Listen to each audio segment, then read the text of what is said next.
Good morning. Committee on Commerce, Science, and Transportation will come to order. College sports is one of the few institutions in America that still bring entire communities together. Families plan Saturdays around kickoff. Students pack arenas on cold winter nights. Alumni come back to campus every fall to see friends, to sing old fight songs, and to cheer for the same colors that they wore decades ago. Rivalries are handed down through generations. They become part of family traditions, part of lore, and stories that span decades and that connect generations. They become, in every corner of the country, college sports carry a sense of place and identity that very few other institutions in America can match. But today, tragically, the foundation underneath college sports is cracking. Fans can see what's happening. Rosters turn over every year. Your team develops a great team, and boom, the next year they're gone somewhere else. Schools fight to keep pace with out-of-control NIL spending. Coaches have to re-recruit their own locker room each offseason.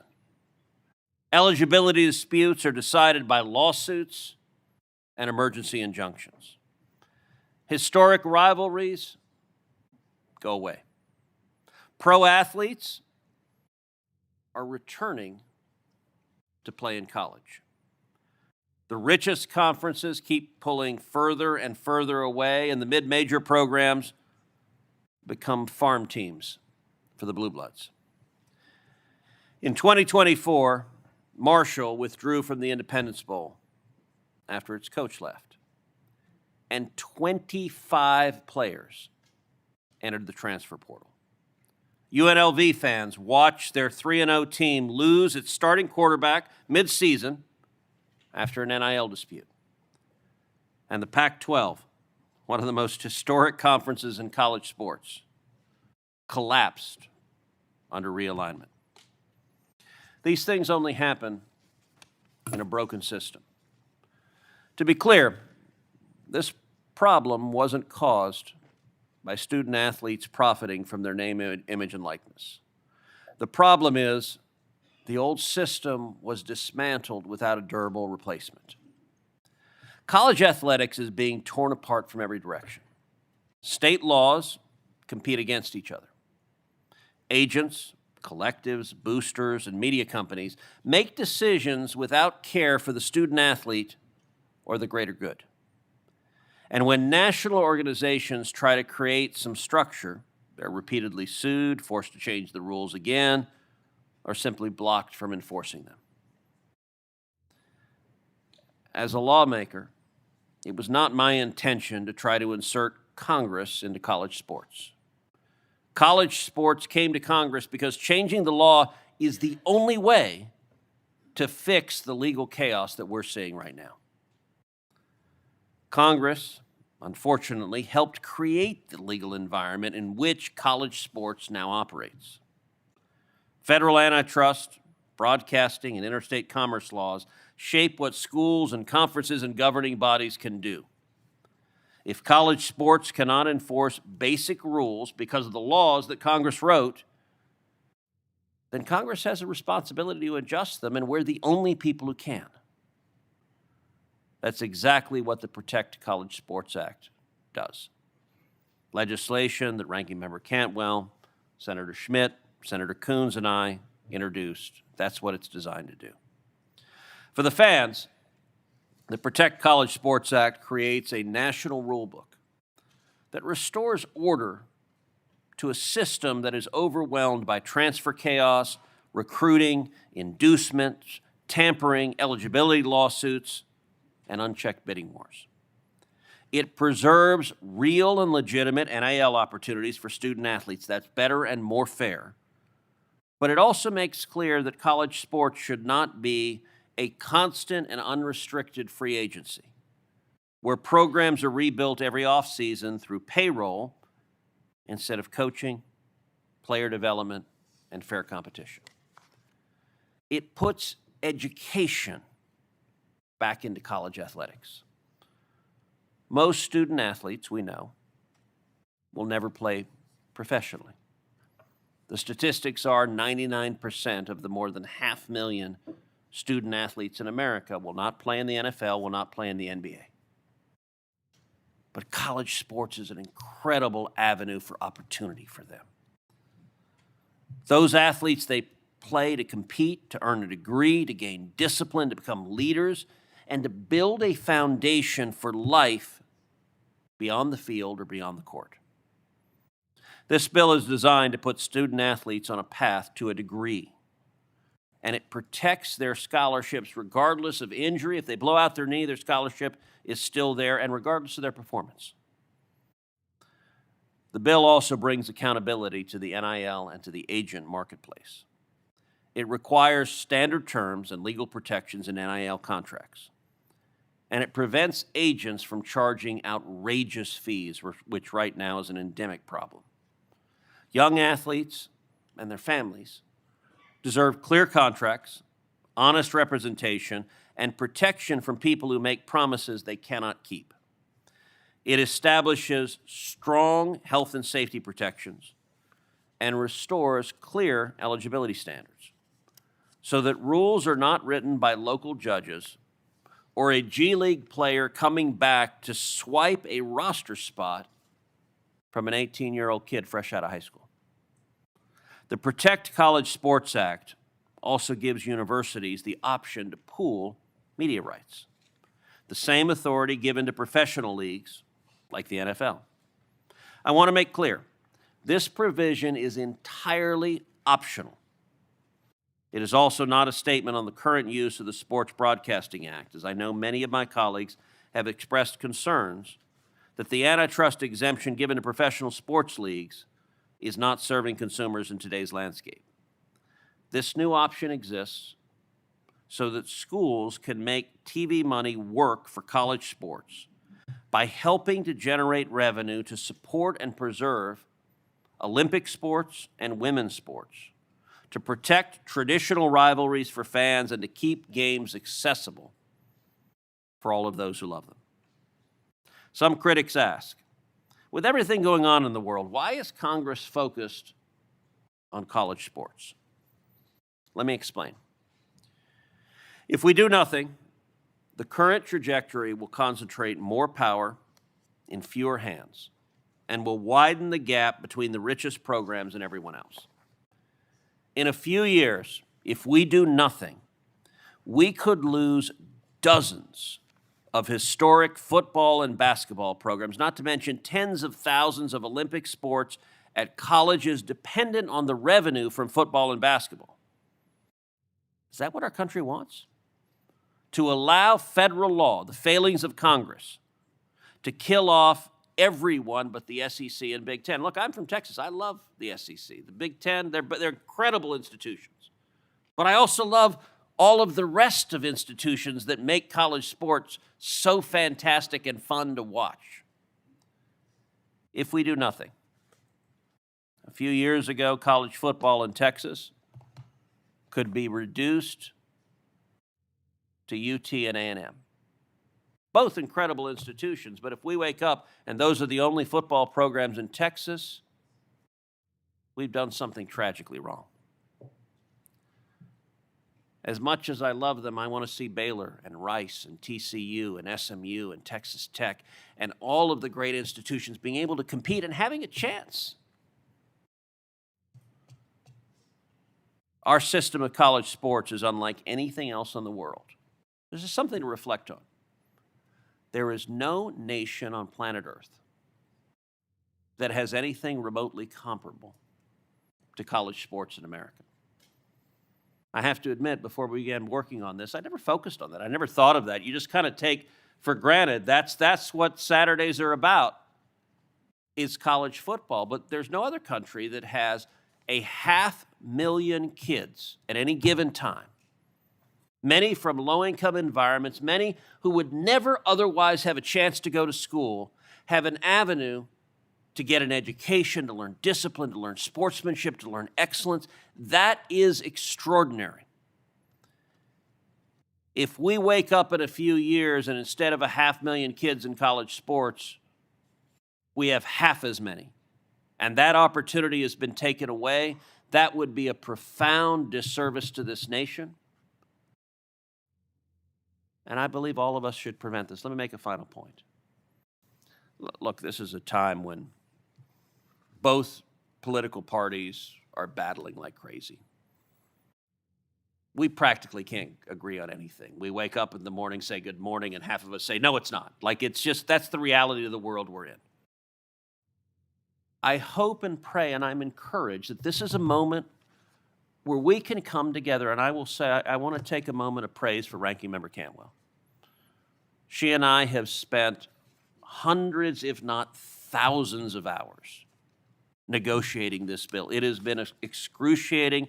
I am certain Ranking Member Cantwell thought at multiple times we're never going to get there. I have to admit, I thought at multiple times we're never going to get there. I'm going to confess to everyone there is a secret sauce, which is when we had moments when everything broke down, I did have my staff bring in Cuban coffee. I am now the lone remaining Cuban American in the Senate. And Cuban coffee, it is full of caffeine and sugar, and if nothing else works, Cuban coffee solves a lot of problems, and we would knock down some Cuban coffee and then go back and keep negotiating. That gives me some hope and optimism. We can actually get this done. And by the way, I think the country will be shocked if they see Congress actually get something done. I want to thank the witnesses for being here. I want to thank everyone for being here. We got a job to do. Ranking Member Cantwell. Well, thank you, Mr. Chairman. And yes, thank you for that coffee. I am from Seattle, so that is a way to get us going.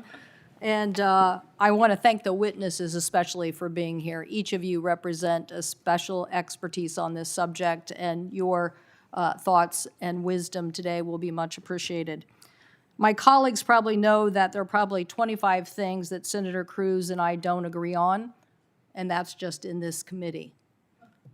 So saying that it is an accomplishment for him and I to agree on this is saying something.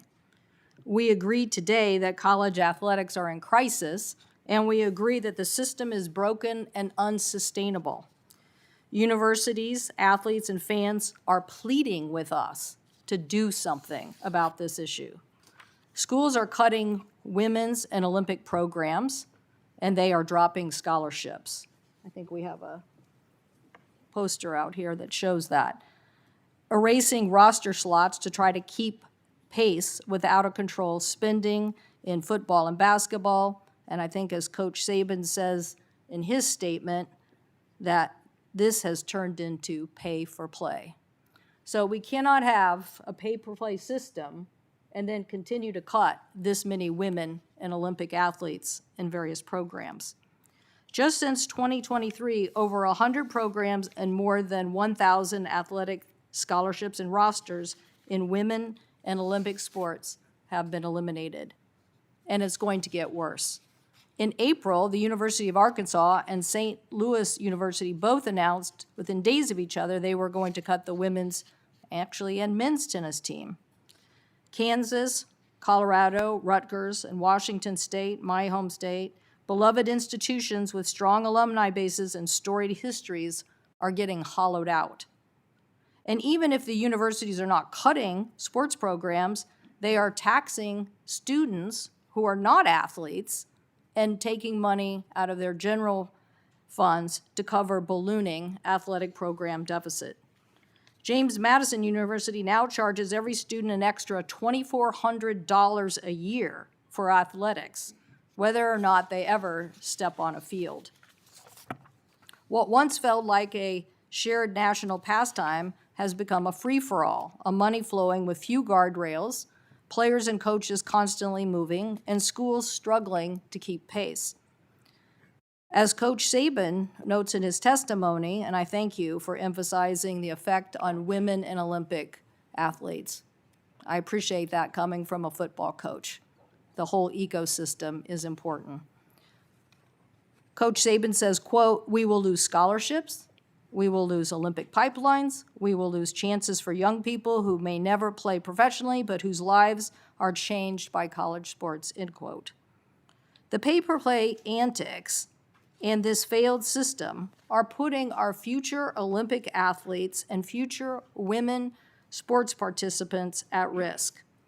When you ask the American public in a poll about this, it's not football that rises to the top. Only 54% of the respondents say they really care about football. 87% of the respondents say the most important thing they worry about is women and Olympic sports. And why not? Because they understand how unique they are and how threatened they are by a system that cuts even $1 from where we are investing today. Clearly, both of these things, women and Olympic sports, need larger investments than we are doing today.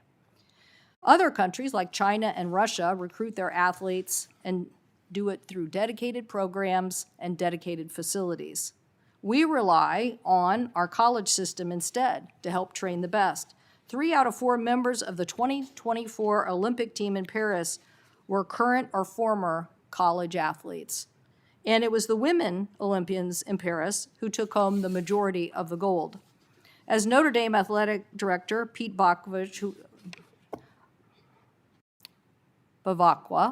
who is here with us today, said, quote, "If we continue to go down this path of no legislative action, Olympic and women's sports around the United States will be at risk both this year and years to come," end quote. I believe the failure of us to act here will make us responsible for the outcome of future Olympic teams if we don't come up with a solution. But as my colleague Senator Cruz said, none of this is inevitable. We can and we should write better rules that put athletes first and keep our institutions strong, and that is exactly what the College Sports Act does. It protects college athletes' hard-won rights to be paid name, image, and likeness and recognizes revenue sharing, as in the settlement agreement. It replaces a patchwork of weak state laws with strong federal laws. And our bill makes sure that an athlete cannot lose a scholarship because of an injury or a bad season. And it requires Division I schools to guarantee those scholarships even after they've graduated to make sure they can complete that after they've finished so they can complete their college education. It requires Division I schools to have medical care while athletes play and for 5 years after. And we create a $60 million trust fund for athletes with long-term conditions like CTE. That is landmark investment. It also makes sure that medical staff is independent so that coaches can never overrule a doctor. And it ensures that whistleblowers can't be retaliated against. The bill puts real rules on unscrupulous agents who have started to exploit our youngest athletes at the high school level. And it does this by making sure that we cap their fees and make sure that they are registered in their states. It also ensures that the NCAA and conferences cannot provide women with unequal facilities. That means travel, meals, rest, championship tournaments. Women get to be treated equally as the men's team. And these rights have teeth. If they're violated, the athletes can have their day in court. This bill also gives institutions a way to raise more money without having to raid endowments or levy new fees. I believe, and I hope that Mr. Gee will emphasize on this today, we cannot lose the innovation race with China because we are cutting university R&D and putting it into sports instead. These institutions have very important roles for our nation right now. And any school that chooses can pool its media rights and negotiate with them, similar to what the NFL and NBA do today. It lets these schools build smarter schedules so regional rivals can play closer to home. It requires that every football and basketball game be offered in local markets for free viewing in the home market. I think every one of my colleagues will want to go home and talk about this. We are not letting content be put behind a paywall so that you can only access it, your favorite team, if you buy a subscription. And it brings in real revenue. Experts believe that this could bring in an additional $4 to $8 billion in media rights revenue, money that we would like to dedicate to women and Olympic sports. The solution here is to grow the pie, not shrink it, and give schools more resources. Senator Capito and I wrote the Equal Pay for Team USA Act, now the law of the land, which requires women representing this country receive the same pay, medical care, and travel and expenses as men. And this bill carries that same principle into law here for college.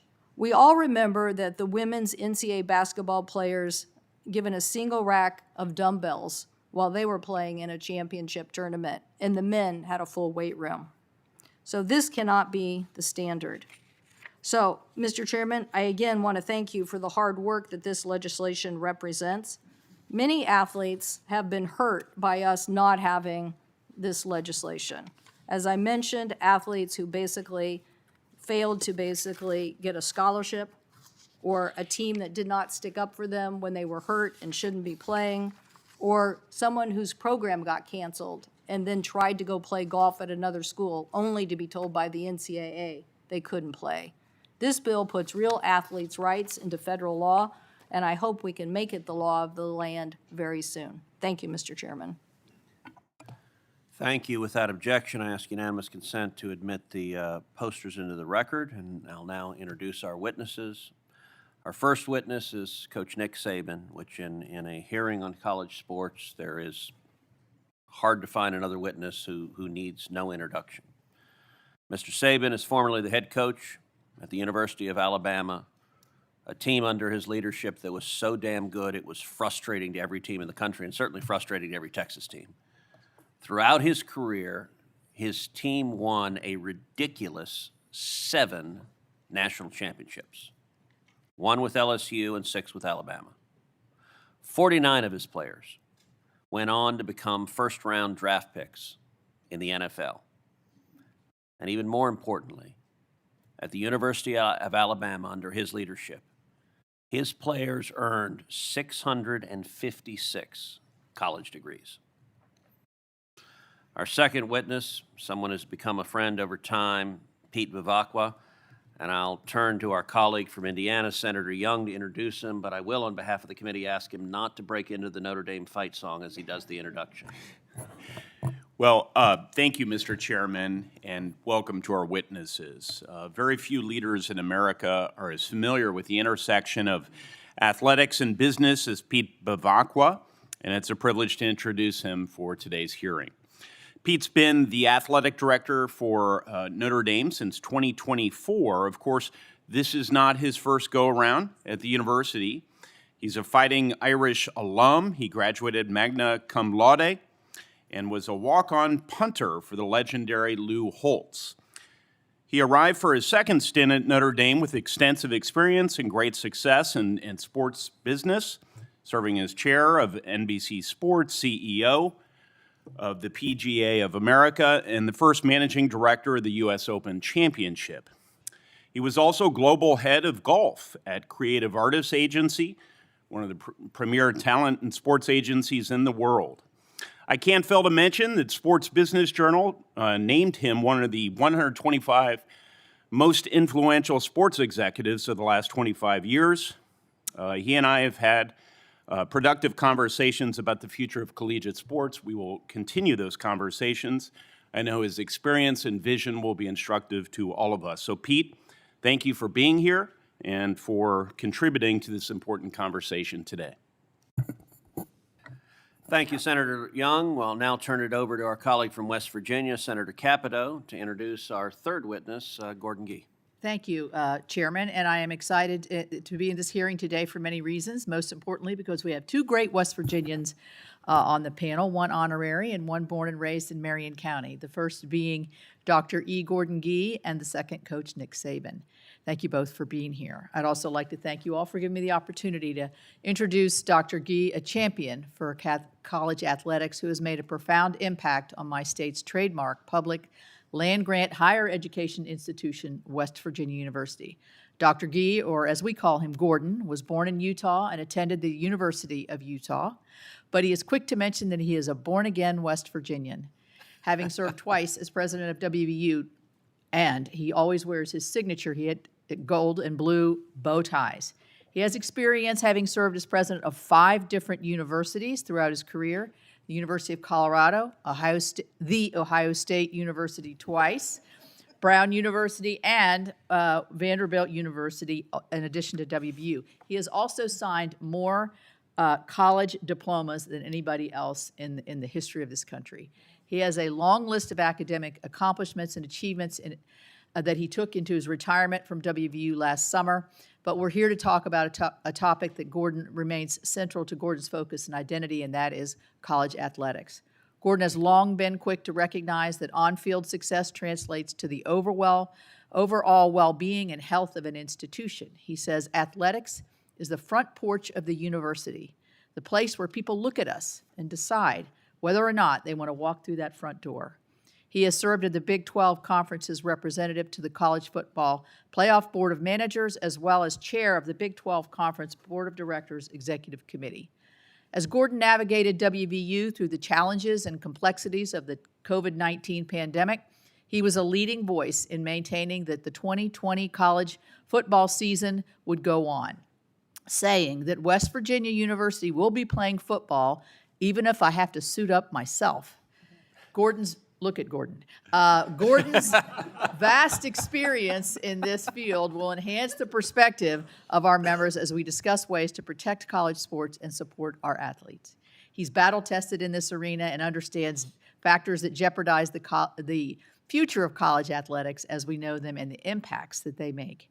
In a recent op-ed, Gordon noted that when it comes to the current state of college athletics, quote, there is so much at stake. The future of the Olympics, the future of women's sports, the opportunity for young people to earn a scholarship and compete for something greater than self and become tomorrow's leaders. So I look forward to hearing from Gordon about how he sees Congress's role in preserving this crucial aspect of our society, and I really thank him for being here and thank him for his friendship. I thank my friend Senator Capito, and in defense of our witness, I will note he may not be big, but I am confident he's really damn quick. Our next witness is Teresa Gold, Commissioner of the Pac-12. As Commissioner, Ms. Gold has sought to build upon the 100-year legacy of the Pac-12 by launching in 2026 with 9 member universities. She brings extensive experience in athletics management from UC Davis, UC Berkeley, the West Coast Conference, and the Midwestern Collegiate Conference. And our final witness is Lance Holtzclaw. Mr. Holtzclaw is a student athlete, welcome, playing defensive end for the Utah Utes football team. He played football for the University of Washington before transferring to Utah in 2024. Coach Saban, you are recognized for your opening statement. Can you make sure to turn your microphone on? Thank you, Chairman Cruz. I could use a little of that Cuban coffee because I didn't sleep much last night worrying about this testimony. Ranking Member Cantwell and members of the committee, thank you for the opportunity to testify. And I really want everybody here to know that I'm not here to represent a conference or a team, but to preserve college athletics as a whole. You know, I think we all have to ask ourselves a question: what is our guiding principles for the future of college athletics, including Olympic, women, and non-revenue sports? You know, I've spent my adult life in college athletics. I believe in it. I've seen people come, young people come in the program, need structure, need discipline, need coaching, need academic support, need accountability, and I've seen them leave with a degree, a career, a family, and a better chance to be successful in life. I think the current system that we have in college athletics right now makes it more and more difficult to do these things. We've moved away from development to focusing on money and not life skills. So to put this in perspective, if you had the biggest, baddest Ferrari that you could ever have and it was going 150 miles an hour toward the Grand Canyon, somebody needs to tap the brakes. And I think that's what we all need to do here. And I'm going to veer a little away from my testimony and just give you some examples of, things that I think people may not know that are happening in college football that are huge problems. First of all, I think student athletes should profit from name, image, and likeness as long as those things are authentic endorsements. They create branding for themselves. They sign with the company. They do promotions. I think these things are all healthy for their education as well as their quality of life. I think name, image, and likeness has become pay for play. I said 5 or 6 years ago when a school that I'm not going to mention who didn't do anything wrong had what is called a collective. A collective is an organization that raises money basically from alumni to be able to pay players and disguise it as marketing opportunities. When a school did that, the first school that did it, I said, is this what we want college football to become? And I got really criticized for that. But it has become that. And it's become pay for play. And we've also extended the opportunities now to funnel money from operations, which come to the universities as marketing opportunities from the university standpoint, to funnel that money out of operations into paying players. So now if you take that $20 million or whatever it is, you could fund 5 or 6 Olympic and women's sports. So these are things that I think need to be addressed, and I think this bill takes a big step forward in doing that. So I think this bill also creates a competitive balance. The NFL, the NBA, Major League Baseball, they all have some kind of rules that govern how they compete. It creates parity. It creates, something that gives you the opportunity to have a framework to build a fair play system in, which I think is really, really important, and I think this bill does that. Right now in college football, we have no rules. We have state laws. We have different in every state. We have litigation. The NCAA cannot enforce their own rules because every time they try to enforce the rule, there's a lawsuit. So, an example would be Ole Miss's quarterback. They say he can't play next year. He's playing next year because of litigation. So, but this is just the way it is. It's become an arm race. Who spends the most has got the best chance to win. But I think it's a race to the bottom because if you don't spend to win, you lose your fan base and you don't have any revenue. So how do you manage the other sports? So the one thing that I think this bill does, sort of enhance the enforcement of the House settlement, which to me is a start, which sort of creates a revenue share, kind of a cap, and also controls some of the name, image, and likeness things that this bill tries to control. So transferring. I think transferring is a good thing. I don't think a player should be trapped in a bad situation. But I also think multiple transfers have a negative effect. I think there can be legitimate circumstances where you can transfer more than once. I think if you graduate, you should be able to transfer again because you might have a 5th year where you can have more success someplace else. But unlimited transfers creates free agency. Free agency with a collective, now you're talking about bidding war for players. And then you've got agents out there that are not certified, that are enhancing players or encouraging players to get in the portal, I can get you more money. So now we have this unbelievable number of players that get in a portal every year, and we have nothing to control agents. We have nothing to control tampering. Clemson had a player that was on campus for a whole week, and they come and got him off the campus and took him someplace else. So these kinds of things going on in college football are absolutely not what any of us signed up for relative to the educational institutions that, we've all tried to represent. So what's the cause and effect of transferring? I think every time you transfer, you have less and less of an opportunity to graduate. This hits home with me because I actually coached 50 years ago when people didn't graduate, and we saw 30 for 30s on what happened to their life. And we worked hard for a long time to get graduation rates where they are, And I'm proud of the fact that we had 668 or whatever the number is, graduates at Alabama over 17 years. So we need to get back to, that kind of atmosphere in college athletics.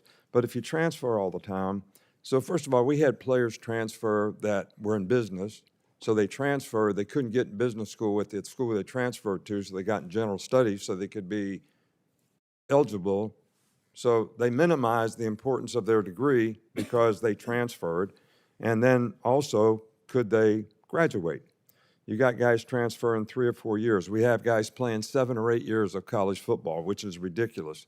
We had 50 players in the draft this year that were over 25 years old, competing against 17 and 18-year-olds, only because we have no structure in terms of what is eligibility.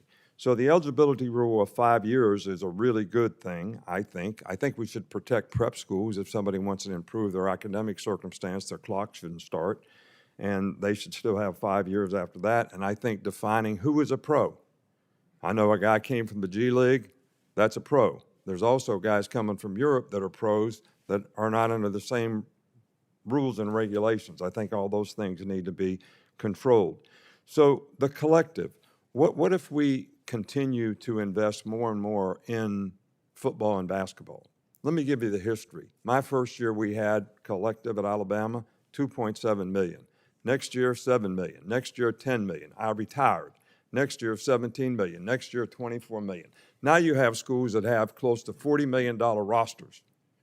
So if we continue to do that, we're going to lose Olympic sports, we're going to lose non-revenue sports, we're going to lose scholarships, and basically what's going to happen is you're going to have football and basketball succeed, and we'll have club sports for everything else with no scholarships. That's horrible. I mean, we can't let that happen. And I think we have to continue to figure out ways that we can raise revenue so that we can keep all sports and all opportunities for all young people intact. I think we have to protect scholarships. We mentioned that. Injury, roster decisions, athletic performance should not be reasons to get rid of a player. But what we've created now with the portal, which we think is a good thing, all the coach has to say to a player that's not very good is, get in the portal. I don't want you on the team. So he gets in the portal, and maybe he doesn't get an opportunity. 30% of the people who get in the portal don't get an opportunity. So nobody talks about those things. And it minimizes, because everybody recruits out of the portal, how many young people out of high school get an opportunity to get a scholarship and play college football and start a career. So I think medical protection, injury protection, and health care are something that's really, really important. But I also think that Congress does not need to micromanage college athletics. There's lots of people out there that can help us do that. Congress does need to fix the mess, and the courts create a national framework so people inside college sports can enforce fair rules.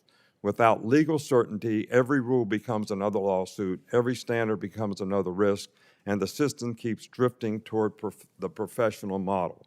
I believe we want an education-based model that compensates athletes fairly, protects athletes properly, and still preserves development, competition, opportunity, and tradition.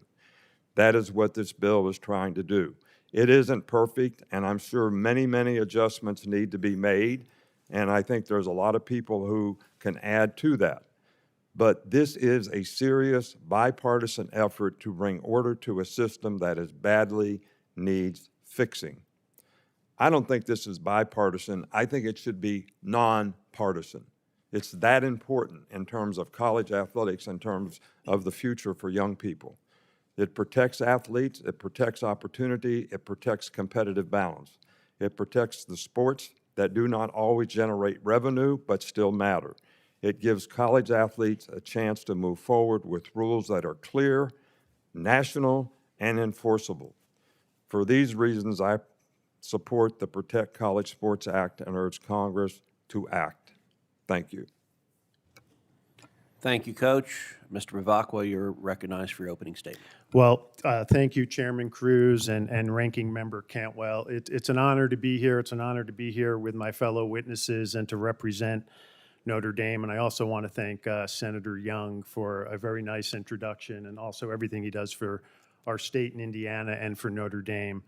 I agree with Coach Saban. this is a major milestone to have this bipartisan support to do something for college sports. And I think this bill is an enormous step in the right direction. We have to act now. There is a tremendous sense of urgency. If we don't act now, women's and Olympic sports are going to be de-emphasized or cut, as you showed, Senator Cantwell.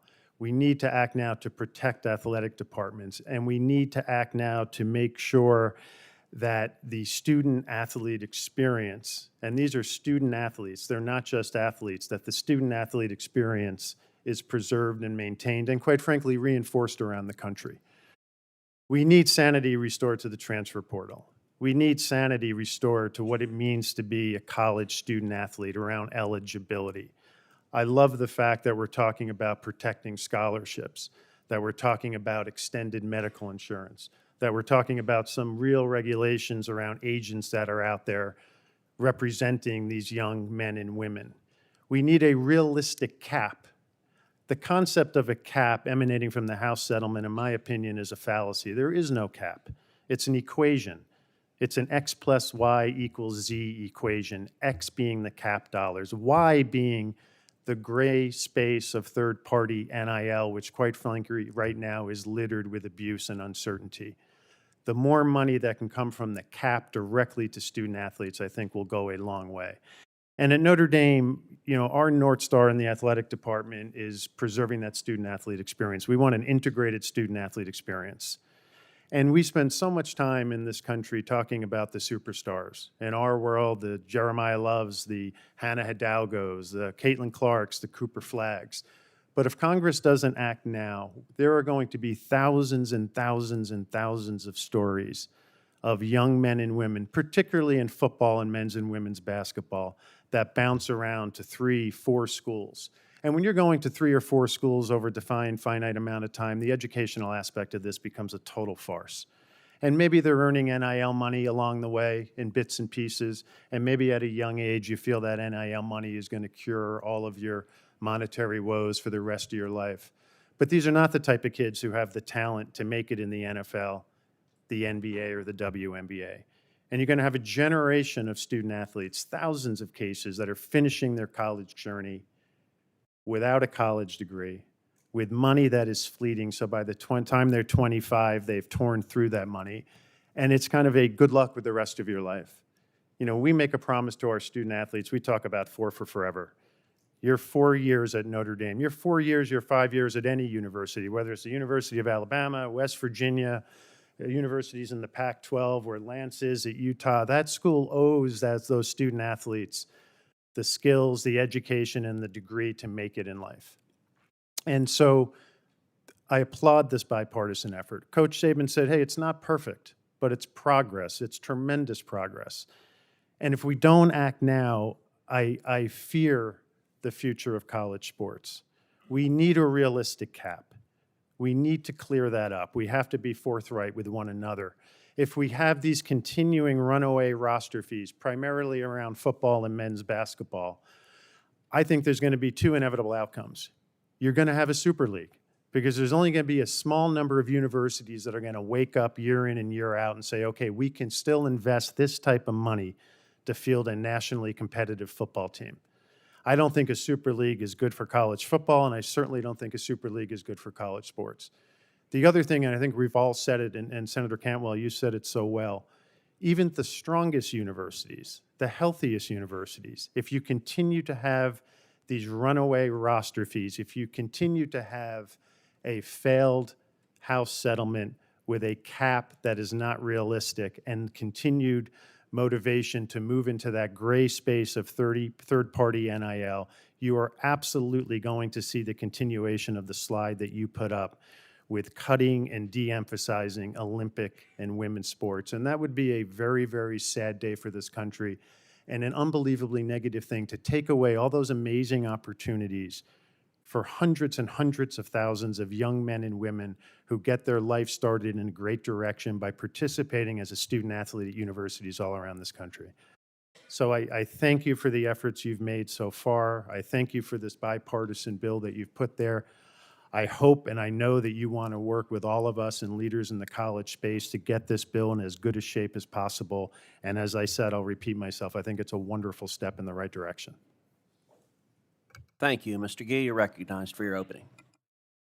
Thank you very much, Mr. Chairman, and certainly Ranking Member Cantwell. I am really honored to be here today. In fact, I feel a little bit out of place with all of these. I couldn't. I'm 5'5" and 140 pounds. I could hardly get out of bed in the morning, let alone play anything. So it's very difficult for me to think about hanging around with these folks. But I'm grateful to do so. And I thank you, Madam Senator, who is my dear friend from West Virginia, who does a great job. But not only that, is she's just a great person, and her husband Charlie is a member of the university's board of governors, and they are just devoted to West Virginia. So thank you very much. I'm delighted to be here. And if I could just say amen to what Coach Saban said, and amen to what my good friend Pete said, I would do so. And but I will add a few other things. Yes, I have an unstable employment pattern. I have been president of 5 universities for 45 years, and most of the time I've left voluntarily. A couple of times I left just ahead of the sheriff, but Mr. Gee, sometimes that happens in politics too. I know we're in the same kind of business in some ways. You know, I must just say that I get that Woodrow Wilson left the presidency of Princeton to become the governor of New Jersey, as you well know. And when asked why he left Princeton, he said he wanted to get out of politics. So I sort of think that we're in the same business, as a matter of fact. So during that time, I've been privileged to serve these great universities. But what I've really been privileged to do is I've been privileged to serve the people of the states in which I find myself. And these are wonderful people who care deeply about their institutions and care deeply about the opportunities for their young people. And so I get so much joy from fulfilling those expectations. And I do have my name on about 500,000 diplomas. In fact, I was in the hotel today writing down. A guy said, "Hi, I was at Vanderbilt with you." He's about 6'10". I don't know. He was big. Of course, everyone looks big to me. But he was a football player, and he's now working for Goldman Sachs. And he said that without that football opportunity at Vanderbilt, he would have been distressed. And I just thought that was really driving the point home today. I've chaired the Big Ten Conference twice. I've chaired the Southeastern Conference. I've chaired the Big 12. I've even chaired the Ivy League Conference, which was the most difficult, I might add. And then, of course, I've been heavily involved in college in the college football playoff. But all of this is just to say that I have seen it. I have experienced it. And I do believe that there is an existential crisis in college athletics. You're taking a look at the poster boy for some of those problems. Presidents and chancellors are not free from blame, and certainly having been at this for a long time, I probably am at the head of that pack. We've agreed to outrageous salary contracts, reduced the academic mission of being a student athlete, and abrogated too much power to athletic directors and conference commissioners. Some, by the way, who seem more aligned with media companies than with their own universities. The end result is that we now have an unsustainable system. As the coach said, as Pete said, we have an unsustainable system unless we take bold action. It's just that simple. The NCAA and the conference is lost in the courts because we failed to allow student athletes to function as true students with great talents who earn the right to monetize those talents. So saying that, I can hear the chorus now. There are people out there in the back and a variety of other things say, well, this is just a fuzzy-headed academic failing to understand the realities of college athletics. Well, I want you to know I plead not guilty. And the reason for that is the fact that I fully understand the power of college athletics and its impact on the university. For example, I have yet to be able to persuade 110,000 people to show up for a chemistry lecture. Athletics, well, I also point out that Coach, to me, all the fans, it was just a football game. To me, it was my budget running up and down the field, so I had to keep track of that too. But athletics play an incredibly important part in the culture and spirit of universities. It is absolutely unmatched. And what you said, what both of you said, but what you said, Senator, is so true, is the fact that I've traveled the world. I've been to so many different institutions around the world. This is a unique part of the American culture. And it really is so unique that no one has been able to replicate it. So this legislation solves the governance crisis in college sports with sensible consensus rules which balance and respect both long-term stability and student athletic rights. It also solves the financial crisis, which there is a huge financial crisis, not only caused by athletics, but we have a substantial financial crisis among universities in this country. If we don't address it, as part of that overall structure, we are going to have considerable problems in terms of just sustaining our education system. Let me just give you an example. College sports will lose over $5 billion this year alone. Think about that. The system must capture the billions in media revenue that college sports leaves on the table each year. College football already has twice the viewership of the NBA, but half the media revenue. Now that just seems to me to be unsustainable. It's something that we cannot really be able to even understand. So I know that firsthand from my time in the conferences, et cetera, that this is a serious problem. This bill provides the option to pool our rights, and I say that again, to pool our rights, where the conferences and schools themselves will decide, as you said, this is optional, whether to sell their rights together. But the very fact that we have addressed this is so enormously important. So with this legislation, we bring common sense to a very intractable problem. And I am grateful that this is bipartisan. And I love what the coach said. It should be nonpartisan. College athletics should be nonpartisan. It should be about joy, achievements, and a variety of other things. So making certain that there are sufficient resources to support women's sports and Olympic sports are absolutely critical. Senator Cantwell and I have talked about that so many times. I feel so strongly about that. So today we have an opportunity. And I do believe that window will close quickly. And there are those who don't want that window to remain open. We have to run through it. And I've got some pretty good fullbacks here, including my guy right down here. He said he'd be my fullback too, right? As a matter of fact. So thank you very much, Mr. Chairman. I'll warn you, he's a defensive end, so he's more used to tackling. I know, yeah. Ms. Gould, you're recognized for your opening statement. Good morning, Chairman Cruz, Ranking Member Cantwell, and members of the committee. Thank you for the opportunity to share my perspective on your vital work regarding college sports, an industry I have proudly served for more than 36 years. While college sports is now a massive business, its core purpose remains unchanged despite recent seismic shifts. College athletics has always offered and continues to offer transformational opportunities for young people, while serving as an anchor for alumni and communities nationwide to connect to the institutions they love, a cornerstone of American life that is uniquely ours. Today, however, a combination of both internal and external pressures has brought us to a concerning crossroads. Without immediate intervention, we risk significant damage to our colleges and universities, and even more importantly, to the student athletes who are caught in the middle.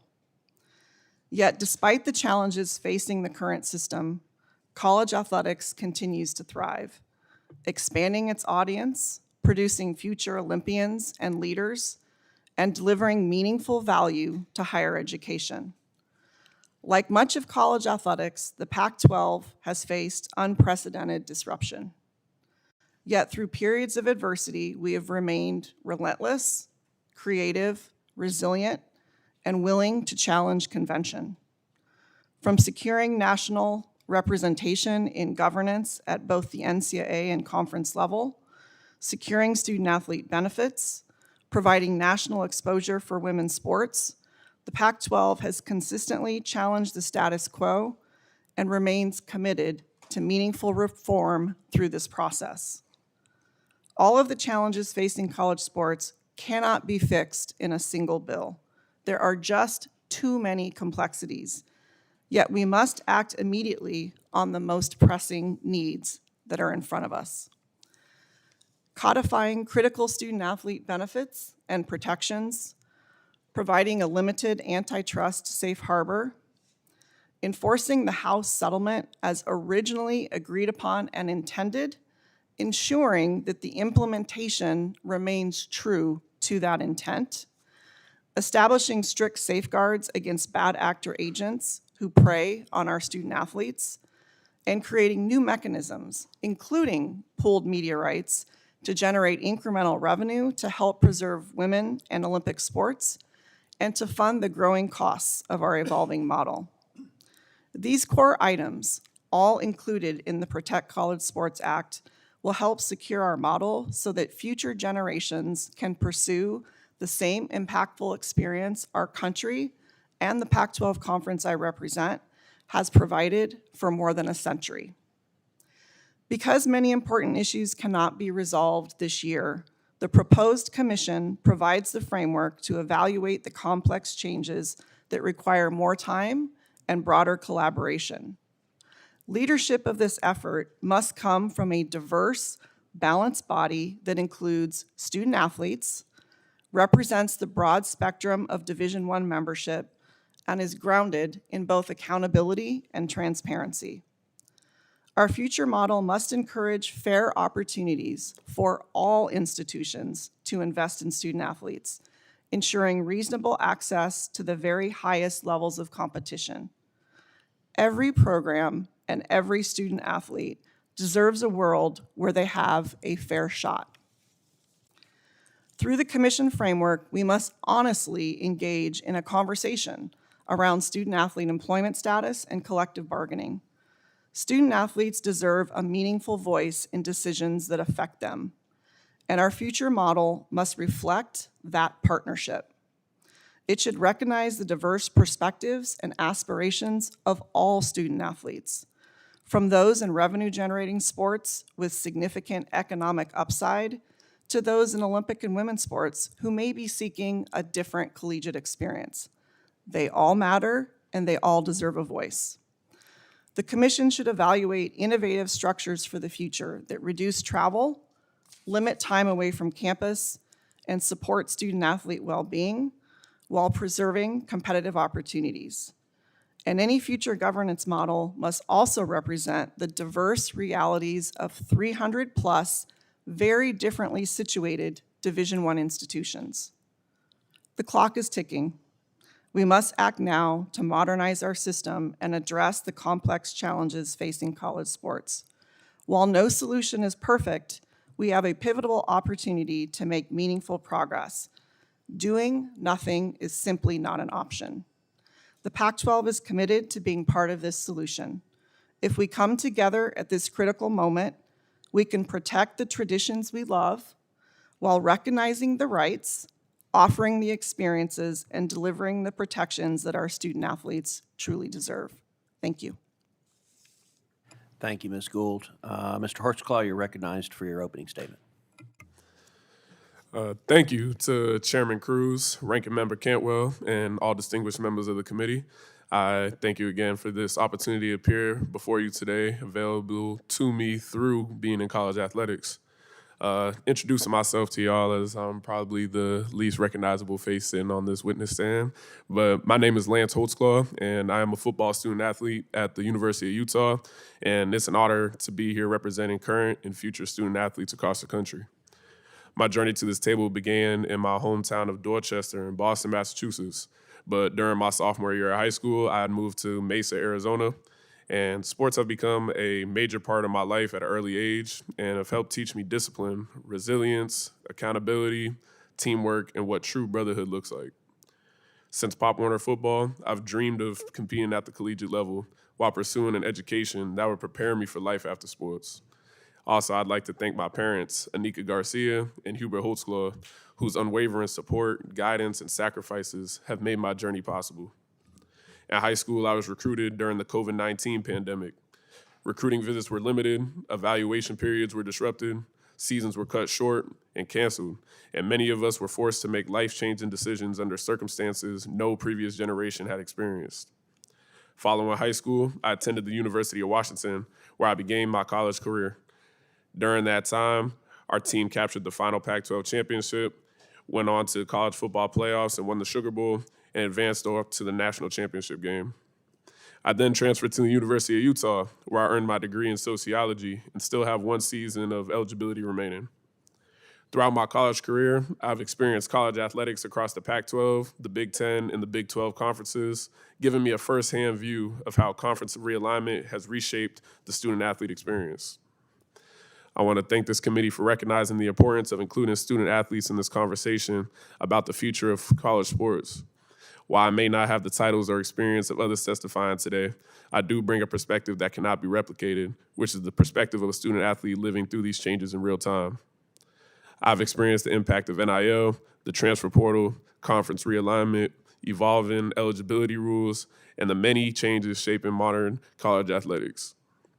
These issues are often discussed through the lens of policy, economics, and governance, but behind every decision are real students, balancing academics, athletics, personal development, and preparation for life.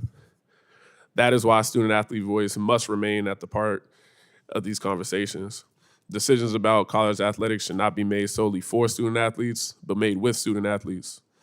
College athletics has provided me with incredible opportunities, relationships, and experiences that have helped me elevate my life in tremendous ways. I believe strongly in preserving these opportunities for future generations while continuing to improve a system that serves the student athletes at its center. Again, I thank you all for the opportunity to be here today, and I'm honored to represent the student athlete community, and I look forward to sharing my perspective with the committee. Thank you very much. I appreciate each of the witnesses being here this morning, and I appreciate your testimony. I think we've heard broad agreement from very different perspectives that college sports is in crisis. It's driven by chaos, court cases, and evasion of rules. And if this continues, we're going to be left with 30 to 50 teams in essentially a mini NFL. And the victims will be the fans who see their favorite teams, storied teams and programs disappear. And hundreds of thousands of student athletes who will lose scholarship opportunities. Some might disagree. I will say I've been gratified since we introduced this bill last week that response has been overwhelmingly positive. But there have been some critics who say they don't want Congress involved. They think things are fine. They think the powers that be can fix whatever ails college sports. And if you want the status quo, if you think that college sports can fix itself, then you need to defend the alternatives to passage of this bill. The House of Representatives tried multiple times to pass a bill. Unfortunately, it failed repeatedly. The Protect College Sports Act is the only bipartisan bill out there. It is the last best hope we have to save college sports. So my first question to the panel is what happens if we do nothing? There's a lot of expertise on this witness panel. Help us look into the future. If Congress fails to act, if we get locked up in partisan gridlock and we just yell at each other, which sadly we're very good at, what happens to college sports 3, 4, 5 years from now? And I open it up to anyone who wants to answer that. Well, Senator, I'll start by simply saying that looking at the trends that are going on at the moment, if we think about the macro trends, which are higher education itself, higher education has lost the trust of the American people in many ways. Not as many students are going into universities. We have a demographic cliff. We've got all of these issues. So on the macro level, and then all of the issues concerning the fact that our research really is what sustains us in terms of competition at an international level. without solving this problem, many of those issues are going to be also writ large, because athletics represents such an important way for us to tell our story. I don't think of athletics as being simply games being played. I mean, I do enjoy them, but I think about it as a way for a university to tell its story about the quality of its institution, about its research, about its students, about the things that are going on. And with, at the moment, the chaos will simply prevent all of that from happening. It will be a significant blow to the higher education system, let alone to college athletics. I would add, Senator Cruz, and I certainly agree with Gordon. I think if it continues to go down this path, as I like to reference, of kind of a financial train, and like I think everybody up here, we adamantly believe that student athletes ought to be compensated and should have legitimate NIL compensation, of course. But you're going to see certain schools invest maybe almost singularly in certain sports. And if you take football, for instance, no matter what, if you continue to have all of your resources pulled into football with escalating roster fees and not knowing where that ends, I believe the inevitable outcome is there's going to be a small handful of schools that will differentiate themselves from other and play football at a Super League level. And I don't think it's good for college football to be a mini NFL. That's not the spirit of college football. That's not what college football is about. I think it would look far more like a JV football professional league than everything that makes college football so special. And if certain schools pour all of their resources into football or to men's basketball or to women's basketball, what I said in my opening has to happen even at very well-positioned schools. You're going to have to de-emphasize Olympic sports and women's sports. And so we have to kind of right this road, put some regulations around it, restore some sanity, preserve the student-athlete experience, and make sure that we can chart a healthy, sustainable future. Well, and you talk about the virtues of college athletics. As you know, I had the great joy of coming to Notre Dame and last year for the A&M Notre Dame game, not meaning to rub salt in the wound, but you did come to College Station and whip her ass the year before. But I will say, seeing Touchdown Jesus, it was a bucket list, and the culture at Notre Dame and Alabama and so many schools is incredible. And your institution does have one of the iconic sports movies to ever be made, Rudy, which is not about an NFL player. It's not about a guy who's like, you know, an all-time great. It's about someone with heart that can, through sports, achieve something extraordinary. And Ms. Gould, look, the Pac-12 has had a tough few years. What did the Pac-12 learn about conference realignment and the greater college sports ecosystem from your experience leading the Pac-12 during what has been a very turbulent time? Well, thank you for the question. It has been a challenging few years, but we are launching a new league on July 1, and we're really excited about that on behalf of our student athletes. Look, I think in part what I learned, and Lance mentioned this in his testimony, was what can happen when you don't keep the well-being of student athletes at the center of your decisions. And what has transpired, not just with the Pac-12, but across a lot of conference realignment and a lot of change that's happened in our system, is the well-being of student athletes is no longer at the center because of the economic pressures that we're dealing with. We now have Olympic sports student athletes traveling coast to coast for contests. We have student athletes that never show up at an in-person class on their campus anymore and are completely missing out on campus life. So I think for me, you know, when I look back on all of it and how everything transpired, I think we need to make sure that we always remember who we are here to serve, and that the decisions that we make, while there are business ramifications, are decisions about the lives of the young people on our campuses. Thank you. Ranking Member Cantwell.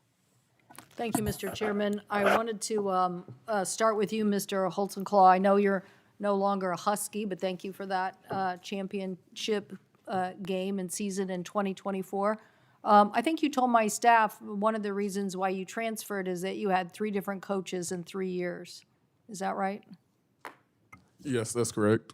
So I think Ms. Gould just said the effect on students, and people don't realize that then in this arms race of money and coaches transferring, that the students, I mean, how can you learn any system or a coach or synchronicity if you have 3 different coaches in 3 years? Well, like you say, it is definitely a difficult task. I will like to explain a little bit. My first year, I got recruited by one coaching staff, and then when I had got there, that coaching staff was no longer there. New coaching staff comes in, played with that staff, and then a new staff comes in after that. I then transfer, have another staff there, 1 year there, another staff leaves. So again, it just kind of ties back into people staying and leaving and kind of the leadership portion that's really important when it comes to the team. That leadership portion is so important. It drives the team. It keeps the team together. It holds them tight together and creates that real family bond that comes in when you're playing college athletics.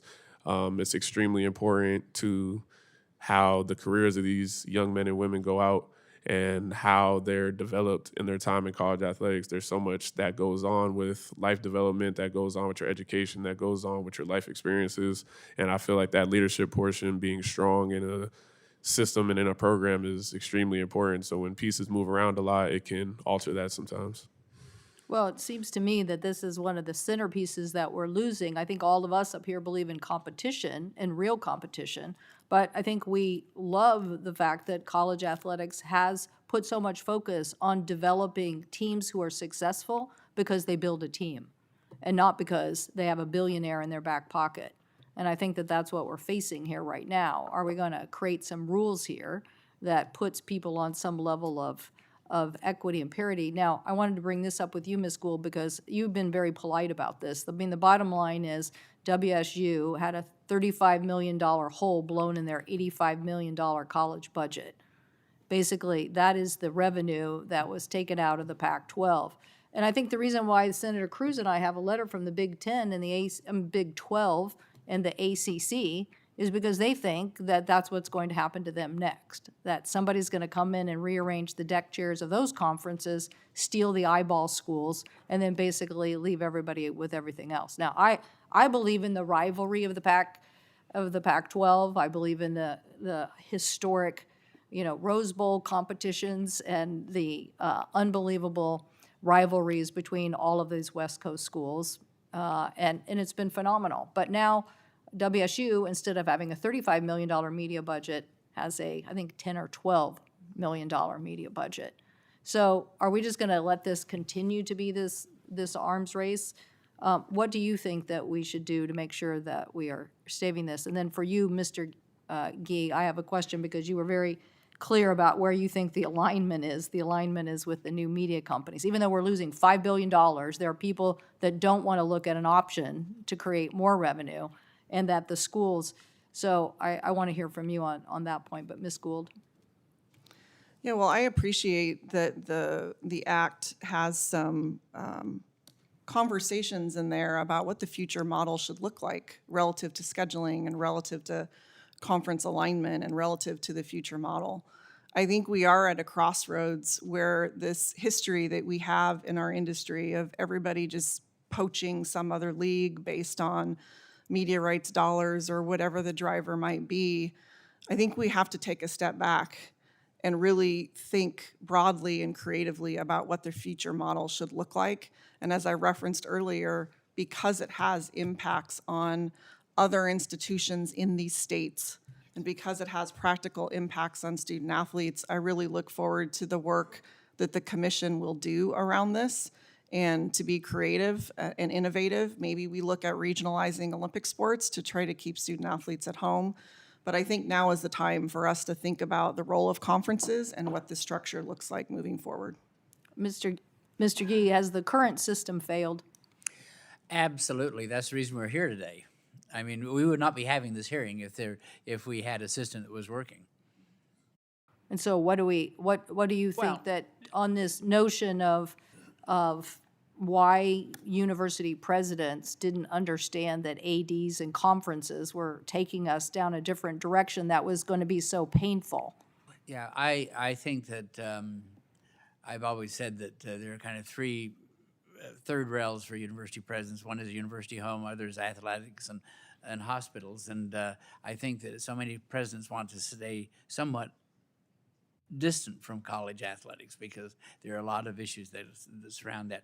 I think that. But hasn't that cost us a lot of money? It has It's cost costing us, us $5 billion or It so. has cost us a lot of. And it's a lot of- causing Mr. Holtenclaw, he wants the experience that Coach Saban said that's why he coaches, because he wants to build that, and he can't get that because now he's getting a new coach every other year. You're absolutely right, and that's the reason that I'm here today. You know, I should be playing canasta on a beach. I'm 82 years of age, but instead I'm a convert. As having been a university president for so long, I realize that what we really have to do is we really have to think about universities having an obligation to each other, rather than this kind of Darwinian approach that we're taking. And I'll be just very honest. I think that we have turned over too much power to commissioners. They have a very limited notion of what it should be about. The word student is not in their lexicon. The word athlete is, and the word money. And this is an issue that we have to get at. And I don't mean to throw them under a bus, although I just did. But what I do mean to say is the fact that I think that university presidents need to take charge of this issue, and I believe that they will. You know, I think about my friends in the Pac-12 not in the Pac-12. You're really good. I'm thinking about in the Big Ten and the SEC. I mean, I know most of those presidents. They're really smart people. They're wonderful people. Half of them have worked for me, but we need to have an opportunity to really have those presidential discussions, because this is so simple. We have a revenue problem. Either we grow the pie or we destroy everything that we're about. It's pretty damn simple. Well, I don't care anything about your height because you just packed a punch, so thank you very much. Thank Thank you, Mr. Chairman. Thank you. I'll now recognize my friend and partner in this bill, Senator Schmitt, who I will note is the single best baseball player in the U.S. Senate, although, to be fair, in the Senate, that's not a terribly high bar. I was going to say it's a low bar. It is a low bar. Maybe basketball too, Senator Cruz. You never, you know. No, but Okay, your time has expired. thank you. I want to thank Senator Cruz and Senator Cantwell. You know, my journey in working with both of them and Senator Cantwell on the Sports Broadcasting Act started about 6 months ago. And I think that all of you being here today, lending your voice to the challenges and the opportunities ahead are very important. I think about, people have asked me why I've gotten so involved in this, and I've thought about it more recently, you know, sort of the why. And I think that sports in general has provided me so many opportunities with, whether it's relationship building or just sense of community. As a former college athlete myself, I think of the lessons that I learned about character and determination and grit and teamwork, and it didn't matter who the guy, you know, where he came from, his race, his religion. That was your teammate, and you had a goal and you wanted to accomplish something. There's so many great lessons to be learned in life through college athletics, and I truly believe that we are on the precipice of that going away, in large part, not altogether, but as you've heard today, maybe for a much more limited number of people. You certainly won't have 500,000 student athletes being able to learn those lessons every year. It'll be something very different that we've grown accustomed to. And I think that college sports, college football in particular, I think is such a uniquely American institution. And it really is worth fighting for. It's worth preserving. But that is not going to happen by itself anymore. The system now, as Coach Saban said, is a Ferrari going 100 miles an hour, and somebody needs to tap the brakes. And people have asked me, why is Congress getting involved in this? And it's a legitimate question. If you would have asked me this 3 years ago, I would have asked the same question. Why in the world would the federal government have anything to do with college sports? Well, the truth is, Congress is the only entity on the planet that can provide the antitrust exemption status to empower a governing body to set the rules and to enforce the rules. and to have a 5-year eligibility standard, to have a one-time or two-time, whatever the transfer portal looks like. No one else can do it. It is up to us. And if we don't do it, I think if we're having a hearing 2 years from now, shame on us, because it's going to look a lot different and it won't be better. And I think, as we've heard from the testimony, the way I view this thing is there's 2 buckets. You have the governance issue and you have the revenue issue. The governance issue is granting that authority to have the rules to protect the student athletes, for there to be enforcement. On the revenue side, look, the business model of college sports forever has been basically you make money on your football program and it subsidizes all the other non-revenue sports, the women's sports, the Olympic sports. We will lose out. If this thing continues down the path, we will not have the same level of athletes competing in the Olympics. Women, I mean, my daughters, I talk about the things that matter when you go back home. We're in a bubble here so much, but when you go back home, this is what people talk to me about. They don't talk about some CRA we just voted on. They say, what the hell's going on with college sports? They ask about aliens too, to be honest, but they do ask about this. And at my daughter's volleyball games, parents ask about this. And, you know, their daughters may have an opportunity. They may not to play college volleyball. But I think for women, the Olympic sports, this is critical. And so if that model is busted, if you're now losing money on your college football program, you're just not going to be able to do those things. Or if you're spending all your money on your college football program, you're not going to do those things. You've heard even, and look, I love Mizzou. I love the SEC. It's what I watch on Saturdays. I watch other football too, much to my wife's dismay, and even late into the evenings. But I want there to be an opportunity for other schools to be able to compete. And you've got the governance piece, and you've got the revenue side. And I think it's very important. This is totally voluntary for the conferences to opt in. Nobody has to do it. I wouldn't want the SEC or the Big Ten to do it if it didn't make sense for them. And this is totally voluntary. It sets a process up. It creates a lane by which conferences could pool their media rights to get a better deal. And if you have, like right now, it's NBA is half the eyeballs of college football. It's $8 billion in revenue. College football all in is $4 billion in revenue. You can do the math, and you can argue that maybe it wouldn't be $8 billion. Maybe it would be $10 billion. Maybe it would be $12 billion. But it's more than they have now. That is the revenue that can subsidize the non-revenue sports for the future. There are protections in place in this legislation to go do that. And so I just want to have an opportunity for these universities and these student athletes to continue to participate in something that, again, is very American, and it isn't, and we do so much partisan stuff here. It's like Thunderdome a lot of times, right? You got your red jersey on and your blue jersey on. This should not be one of those things. And so I appreciate you all being here. I wish I had time for questions, but I've run out of time now. But you guys have touched on a lot of the issues, particularly on the collective.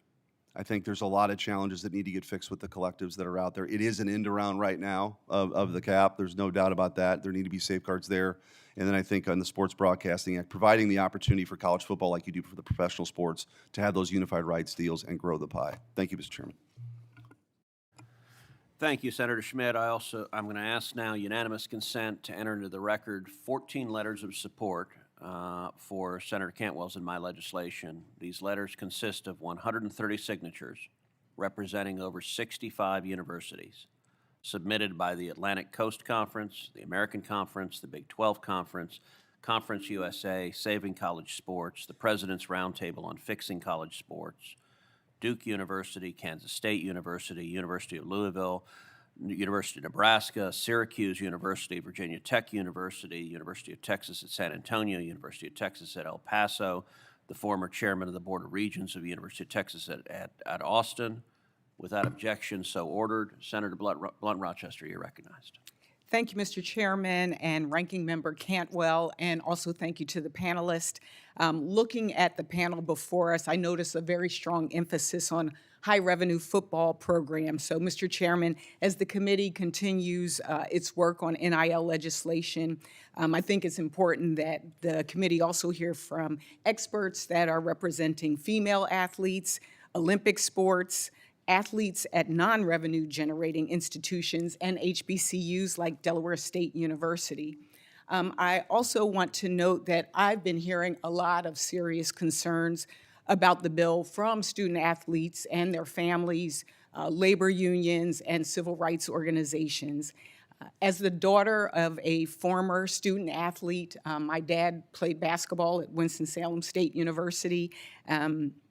He had to balance being a dad, his classes, as well as sports. He didn't have to balance some of the things that students have to balance today, like NIL and transfer portals and things like that. But as the daughter of a former athlete, as a member of the Congressional Black Caucus, the former CEO of the Metropolitan Wilmington Urban League, and a lifelong member of the NAACP, I'm taking all of these concerns very seriously. My first question is to Mr. Holzman. I want to first thank you for being here. As you said, you are literally representing students of today and students of the future. So thank you for representing and also for being on a panel. You came from Dorchester to the United States Senate. So thank you first for being before us. As I looked at this, and also thank you to your family. One of the things I've heard a lot from are families who are very, very concerned at this moment. This bill places no enforcement responsibilities with the Federal Trade Commission or state attorneys generals, as I understand it, and instead, it's largely leaves enforcement to student athletes themselves. Student athletes should be empowered to pursue legal options if they believe their rights were violated, and I think we can all agree to that. But they cannot shoulder this burden alone. My question to you, Mr. Holzman, is, are you aware that the bill allows for attorney fees and litigation costs to be awarded to the prevailing party, meaning that the student athlete who sues, if they lose, they can end up on the hook for the school's legal fees? And do you think other student athletes and families are aware of this or feel prepared or support it? Thank you, Ms. Rochester. I appreciate that. The take that I would take on this is that it's a huge part of educating our student athletes and letting them know what rights and what resources they do have to use in these type of situations when they happen. And I fear that the issue that we run into a lot of times is the fact that they don't get educated nor understand and know the resources that they do have or the rights that they have until it's too late. They never know where to go to, who to reach out to, or what rights they have to themselves until they have to be in those type of situations and use them. So the issue that I see in that is that we do need to educate our student athletes more about what resources are available to them so they can use them and be aware of them before we even get into those situations. And then also educating our student athletes on the rights that they have before they get into these situations so they're not walking into these rooms blindly. And I fear that's probably our biggest issue when we come into those situations. Yeah, I can totally agree. I think as a student athlete, there are already responsibilities like classes, as well as other obligations, and that takes up time and attention. And you know, one of the questions really is, do you feel confident that most student athletes like yourself or your teammates have the experience or time or resources to protect themselves from these violations? You mentioned that it's necessary to have that education. And I know, even speaking to some of the parents who've reached out to me, one parent shared that they were able to take their child to different schools, but they had to do it on their own dime. And a lot of folks don't have that kind of support. Do you think the majority of student athletes that you talk to have the expertise or the time to protect themselves? The expertise part, definitely not. And that's what I speak into a lot when I say we need to educate our student athletes on, again, their rights and their resources that they have. Again, when you talk about families not having the means to be able to travel and get to all these different places on their own, it's definitely a very difficult situation to be into. And I've experienced that on my own. We were limited to only a certain amount of visits that could be paid for by a university. And then any other school that you wanted to see, you had to carry out on your own dime. And in order to do that, your vision on all these different schools and your perspective on these different universities gets limited to a very small window. Again, that's going to be solely on yourself and your team and your family to have to coordinate where you want to go to and what details, and it's on research and again educating yourself on these different universities so you can work within these limitations. It's hard to have to get there on your own dime, but again, you have to be able to work within the standards and rules and regulations and be able to figure out where you want to go to through your previous and personal research. Thank you. Mr. Chairman, if you would indulge, if I could just ask one question to Mr. Gee, and I'll ask the question. If we don't have time, he can submit for the record. But Mr. Gee, Congress rarely grants antitrust exemptions, and only when we believe the beneficiary will exercise the authority responsibly and an exemption is necessary. Given the NCAA's repeated losses in antitrust lawsuits, any antitrust exemption warrants close scrutiny. So, Mr. Gee, what NCAA activities do you believe truly require antitrust protections? Well, I think that, first of all, thank you. It's wonderful to meet you. We haven't met before. Good to meet you as well. It's great to be here with you. You know, I think that the real issue for antitrust exemption is the ability to be able to collectively do have our rights put together. You know, the whole issue, of course, is, as I said earlier, growing the pie, and by that I mean we have to be able to do what frankly what has happened with the NBA and the NFL and others, and that is the exemption that I think is the most important part of the antitrust activity. Thank you. I yield back, and I understand also that the Congressional Black Caucus has sent letters to the chair and the ranking member. This is just a really important issue at a very tough time. And so I hope that we take our time and get this right. Thank you, and I yield back. Thank you. Senator Blackburn. Thank you, Mr. Chairman. Thank you to each of you for being here. As you can see, there is a lot of bipartisan interest in doing something to correct this situation that seems to be running off the rails. And quite frankly, I think Congress is late to the game on this. I think the NCAA has really dropped the ball on this. They should have done something years ago. And as you can see from the audience behind you, I think every intern, college intern that is up here has tried to get in this room today so that they could see this. And I know that some from Tennessee are saying, go Vols and go Vanderbilt. Mr. Gee, they've had quite a season. We loved having you in Nashville at Vanderbilt. Coach Saban, I want to come to you. We've heard a lot about navigating this marketplace. We're talking about $1 billion marketplace right now that basically has no framework, no constraints. Senator Cantwell and I had introduced the Hustle Act, which put in place some baseline transparency standards by requiring these agents to be registered. And we've heard from Mr. Holtzclaw, sometimes you don't know what you don't know until you're too far into this, and I really appreciated your opening testimony. So I'm glad that provision is in the Protect College Sports Act, but I'd like for you to talk a little bit about why there should be registration, why there should be transparency, why there should be disclosure requirements that would help protect the student athlete from exploitation.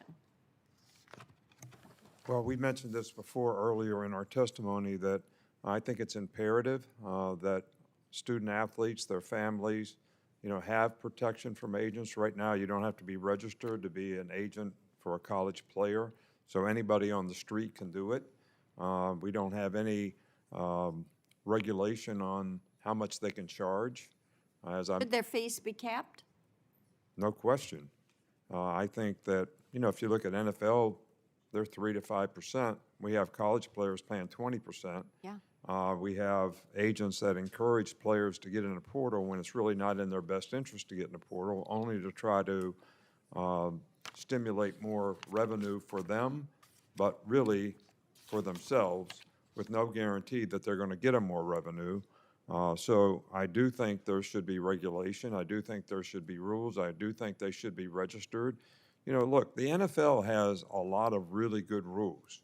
And you have to be a registered agent with the Players Association and the NFL to be able to represent players. And I think families and student athletes have the same, should have the same protection in terms of the framework that we put around agents Okay. for college kids. That's great. Mr. Holtzclaw, do you agree with what he said? And I want you also to talk, pardon me, about the financial literacy. Should that be a requirement? I do agree to parts of what Mr. Saban is over there saying. He is definitely speaking truth onto what happens in the lives of our student athletes when they have to deal with agents. Agents do encourage a lot of decisions for student athletes that they have signed to their agency. And again, agents do get paid through what college athletes get paid. So them trying to influence the decisions of student athletes will influence their pay. Again, I think this goes back to the education piece of educating a lot of student athletes on the fact that your agent works for you and that you don't work for your agent. Your agent is supposed to be helping you. And again, those ridiculous amounts of money that's being taken from a lot of these student athletes is a disservice to the game, you know? And I've had great experiences when it comes to me and an agent. I've also seen the bad side of other teammates that I've had to deal with bad agents and have said, this agent hasn't done anything for me. They're taking too much money. They're this, they're that. And there's definitely an issue with anybody just being able to be an agent without those type of regulations. I Okay. agree that there should be that. That's great. Ms. Gould, I want to come to you on the transfer portal and just have you talk for a minute about the damage that can be done not only to the school and the program, but to the athlete with this constant transferring.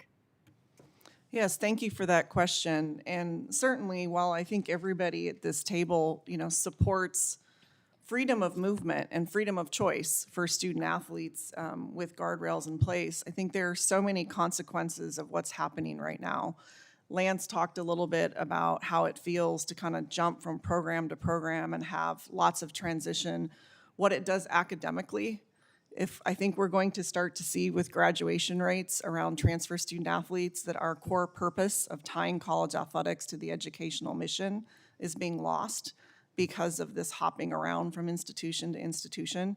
It really does undermine the foundational team culture and team atmosphere when you don't know year to year, month to month, who your teammates are going to be. And really, these relationships that happen in these locker rooms are some of the richest and most transformational relationships that a student athlete can have in their life. So I think there are academic impacts. I think there are culture impacts to teams. And I think there are mental health pressures too, when you have agents in your ear, kind of pressuring you to consider other options when maybe it's not in your best interest or maybe you're happy where you are. Thank you. Thank you, Mr. Chairman. Thank you, Senator Blackburn, and I will note, I think one of the most important parts of Senator Cantwell's and my legislation is a registry and important protections for student athletes dealing with agents and capping agent fees at 5%, because I think particularly when you're dealing with 17, 18, 19-year-old student athletes, there is right now pervasive exploitation of those student athletes, and one of the really important things we need to do is provide protections for those athletes. Senator Hickenlooper. I'm not sure this.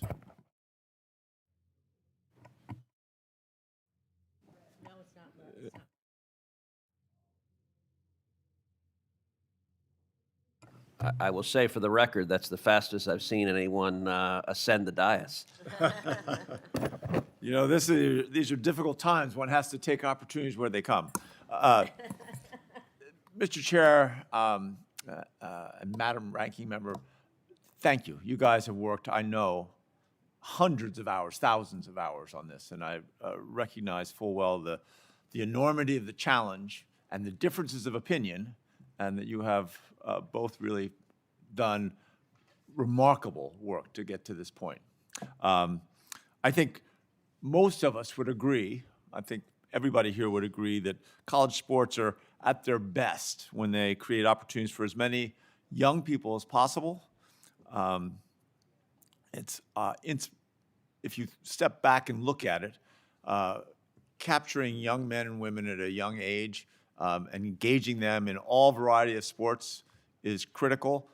I've been amazed at the power of Olympics to do that as a seed bed by which kids get engaged. Obviously, Olympic and Paralympic pipelines run primarily through college sports, and they play a really integral role in ensuring that the U.S. leads the world in medal counts. Sounds ridiculous, but it's part of our international brand. What differentiates us is our success as an Olympic, a source of Olympic talent. The Protect College Sports Act clearly creates protections for non-revenue generating sports, but it does make them conditional on participation in a commercial arrangement. This means there is no guarantee that every Division I school will be required to maintain their current scholarship slots and rosters for that great diversity of sports that is represented by the Olympics. And again, these are Olympic sports and women's sports, is what I'm most concerned about. So, Ms. Gould, I'll direct my question to you. From your perspective, is the risk of cuts and diminished opportunities for college non-revenue and Olympic sports across Division I sports a real concern that needs to be addressed? Thank you for that question. It absolutely is a real concern, and we saw some of the data earlier in the poster that Senator Cantwell shared. You know, look, there have been incredible amounts of cuts already to Olympic sports, women's sports, and if we don't start to put some expense controls in place, and there's more and more pressure to fund, football and men's basketball, the revenue generating sports at a higher level, that money has to come from somewhere. So it's either going to come from the central campus and take funds away from general students and other campus initiatives, or it's going to be taken away from other programs within the athletic department. So I think we've seen the data. I think the threats are real. And I certainly appreciate that the bill addresses this because it's an important issue for our country and for the student athletes that are competing in those sports. Well, I appreciate that. Thank you. And the statistics are, amazing when you actually look at the relevance that American people see for supporting the Olympics. And this is one of those opportunities where if we don't act now, we might lose an opportunity that puts us on a road to a place where we don't want to be. So I look forward to working both with Senator Cantwell and Senator Cruz on this going forward. I can sneak in one more question. Mr. Holtzclaw, we all want student athletes to have the opportunity to benefit from their hard work and talent. We want to make sure that they don't get taken advantage of, and a number of people have described this a little bit. This Protect College Sports Act requires disclosure of NIL compensation over $600 per year while making sure that it protects student privacy and creates an NIL disclosure database of anonymized NIL data to make sure that families and student athletes can assess fair market value, can know what a fair decision is. So, Mr. Holtzclaw, do you think greater transparency around NIL compensation would help athletes negotiate on a more level playing field, particularly those who may not have access to the same level of advisors or resources as some of the athletes at the bigger programs? Thank you. Again, I take this back to educating our student athletes, and I think that's really the forefront of what we need to do, and that's going to help us a lot. Student athletes are going to be able to publicly be able to go out there and see different values and see if compare and contrast to see if what they're getting and what their details are go along with what they think that they should be getting or what the fair market value is out there for themselves. So that's just goes in and educates our student athletes and gives them a public platform to be able to see that visually. Great, thank you very much. And I'm out of time, Mr. Bevecqua. You're spared my question, as are all of you. I have so many questions to ask, but maybe I'll be able to come back later. Thank you all for taking the time out of your busy lives and being here. I yield back to the chair.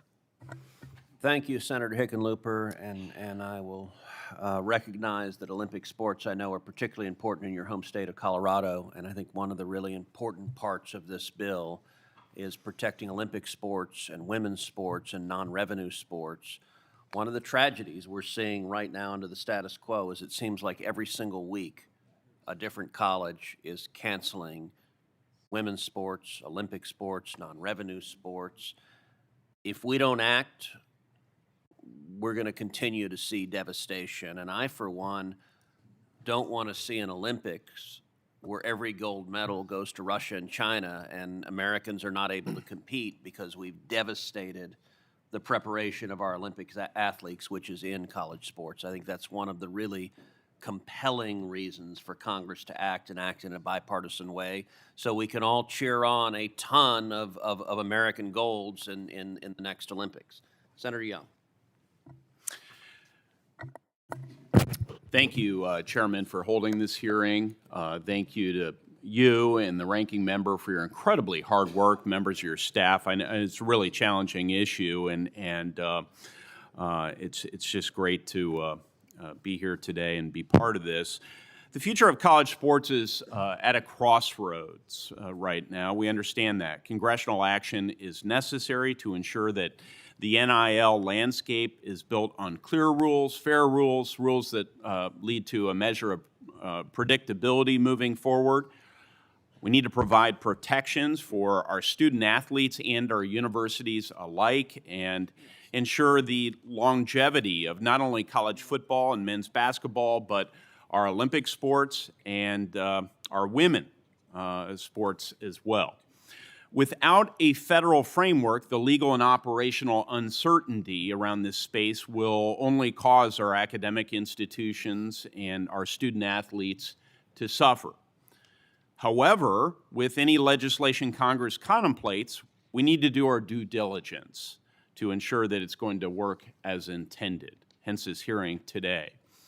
In addition to many Hoosiers that are or will become student athletes, I have a diverse group of engaged stakeholders on this issue based in my home state, including the NCAA, U.S. Track and Field, USA Gymnastics, USA Diving, and just a host of top-tier universities, one of which I am glad is represented today at the witness table. And while these stakeholders continue to review the legislation and consider how it will be effectuated and its impact on their own activities, I'm hopeful this hearing will help clarify many of these considerations. Mr. Bavakwa, thank you again for your testimony here today. Last year, what we're calling the House settlement was approved in the Northern District of California, establishing a new revenue sharing structure to allow schools to provide direct financial benefits to athletes. The cap under this new structure was set at $20.5 million per school for this past school year. Sir, can you speak to the revenue caps under the House settlement, whether you believe they're adequate or if they need some sort of adjustment to reflect the current reality when it comes to the revenue sharing landscape? Thanks, Senator Young. I've been vocal, and you and I have had conversations over the course of the last few years, but on this particular issue over the course of the last year, I think the House settlement did many good things. I believe that the cap number in the House settlement is too low. I believe we need to fix a more realistic cap. And I go back to my opening where there's this misnomer that there's a cap. There is no cap. Right now, you have a cap outlined by the House settlement, and then you have third-party NIL opportunities. So again, I view it as an equation of X being the cap, Y being the NIL space, equaling the total spend on compensation. I think the more dollars that can be transferred into the cap and paid directly by universities in an incredibly transparent way is going to help clean up the system.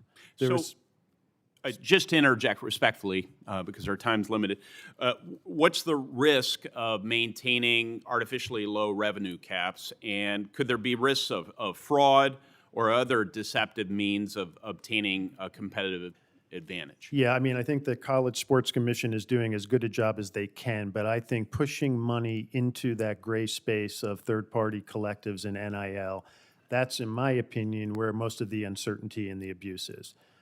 What I would love to see happen is establishing a realistic cap, and if universities chose to exceed the cap, tying in some form of subsidy on a certain percentage of the dollars, maybe it's 20 to 25 cents per dollar over the cap, that you have to reinvest in Olympic and women's sports. And I think that would create not only some certainty and some stability, but I think it would help preserve the future of Olympic and women's sports.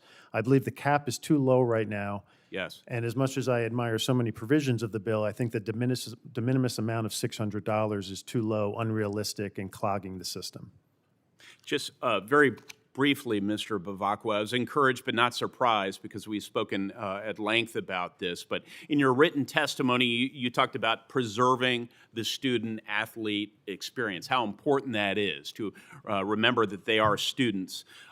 Give me a very quick answer about how Notre Dame does that, make sure we preserve the educational experience for student-athletes, and maybe how you think Congress should tackle this question. Well, our student-athletes are just that. They are truly student athletes. They go to in-person classes on campus at Notre Dame. They're integrated with the student body. And when I talk to student athletes, regardless of the sport, whether it's football or rowing, softball, I always try to convey to them that even if you make it and play professionally, and there's such a small percentage of young men and women that can play professionally, but even if you make it, if you're one of those chosen few, you're still going to be done at a young age. And if you don't have that education, if you don't have that degree, you are going to have a very tough road ahead of you. Take advantage of this time on campus to get an education, to meet people outside of your team, outside of sports, build those connections, become part of the greater community of your university. Because it's those relationships, that education, that academic curriculum that's going to help you lead a better life from the moment your sports career is over for the rest of your life. Because sports ends for everybody. Such an important message. Thank you, Chairman. Thank you, Senator Young. And I will note one of the important things I think of this bipartisan legislation is that it provides authority for enforcing the House settlement, but it also explicitly provides that the limitation in that settlement can be modified and it can be raised as the parties decide. And that was something important that Senator Cantwell and I wanted to include, is not limit it, but let the parties raise it, and so that is very expressly in the legislation. Senator Lujan. Thank you, Mr. Chairman. Good morning, everyone. Mr. Gee, I want to take a minute to brag about some of the women's teams at the University of New Mexico. UNM women's golf has won 10 Mountain West titles, women's soccer 7 conference titles, women's cross country 15 titles, New Mexico State University women's basketball 6 regular season conference titles, softball 6 regular season conference titles, volleyball 8 regular season conference titles. After years of absence on any TV platforms, we started to see many women's sports get more coverage on television. My understanding is that much of that coverage started because the conference leveraged college football rights to ensure that networks also carried these non-revenue sports. Now, the bill we're discussing today seems to focus on getting more revenue from college football.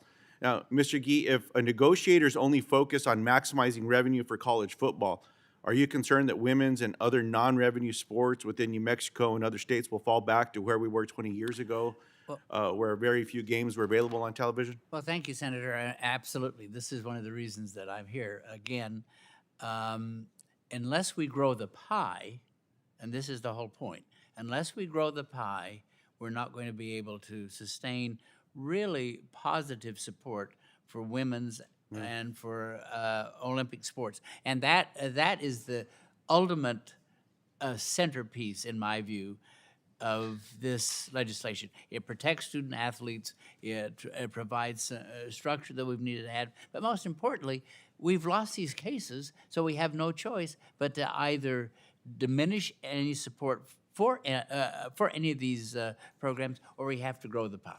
And that's what this does. And it will, in my view, be very positive for women's sports and for Olympic sports particularly. Appreciate that, Mr. Gee. Mr. Holtzclaw, one of my colleagues asked you a similar question, but prior to transferring to Utah, It's my understanding you played 3 seasons at the University of Washington, and during that time, you played maybe under 3 coaches. That's correct, sir? I played under 2 coaches and was recruited by different staff there in high school. Appreciate that. Now, what effect did playing under the different coaches have in your years with your experience? What has changed for my experience is it changed leadership and it changed the culture of a program.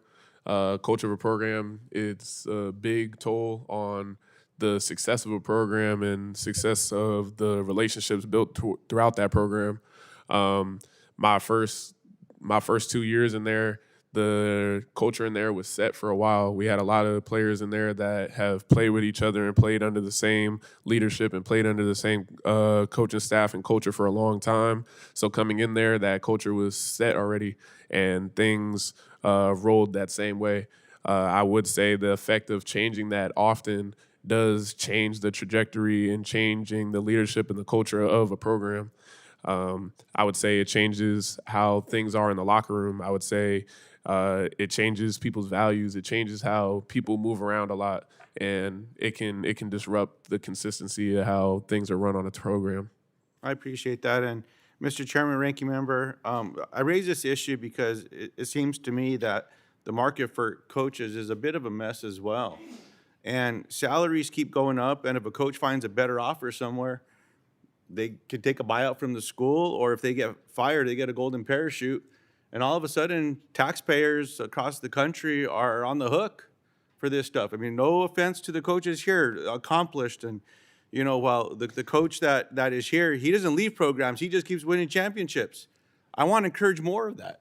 And I certainly hope that when there's language in here that seems to restrict the movement of student athletes, but coaches just can't leave mid-season. Parity's parity, fair's fair. Treatment is treatment here, and I certainly hope that that's something that we could chat about and we can work together to make sure that we can do something in that space.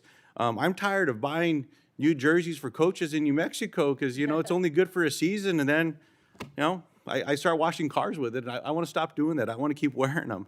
Mr. Bevacqua, a major problem in college sports, that of unregulated, uncertified college sports agents. I didn't realize they existed, and I've been learning a lot more about this. Now, these so-called agents are exploiting college athletes and their families because they get paid for every transaction, whether you're in, you're out, whatever it may be. There's dollars flowing there, but then there's restrictions on everyone else. And I don't understand that, why the student athletes are just getting bumped around, but I see a challenge here. So why is it important to have a system in place to ensure that college sports agents are registered? Yeah, I think it's a key provision in this bill. Coach Saban said it well, too. I mean, so, hey, there are good agents and there are bad agents. But young men and women, 17, 18 years old, who are not used to negotiating with agents or not used to what it means to pay a fair and reasonable commission, are being taken advantage of around the country. We need a database, a registry for these agents, a cap on their commission to make sure these young student athletes are not being taken advantage of. Coach Saban also mentioned it's often the agent who starts talking about putting a particular student athlete into the portal. Test your market value. You can get more money if you go to that school or this school. With no regard for the culture of a team, with no regard for where that young man or woman might be in their academic journey. So we need to clean up that area and have a registry and rules and regulations and that cap on their commission to make sure we're protecting our student athletes. I feel incredibly strongly about that. Appreciate that. Thank you, Mr. Chairman. Thank you for the time.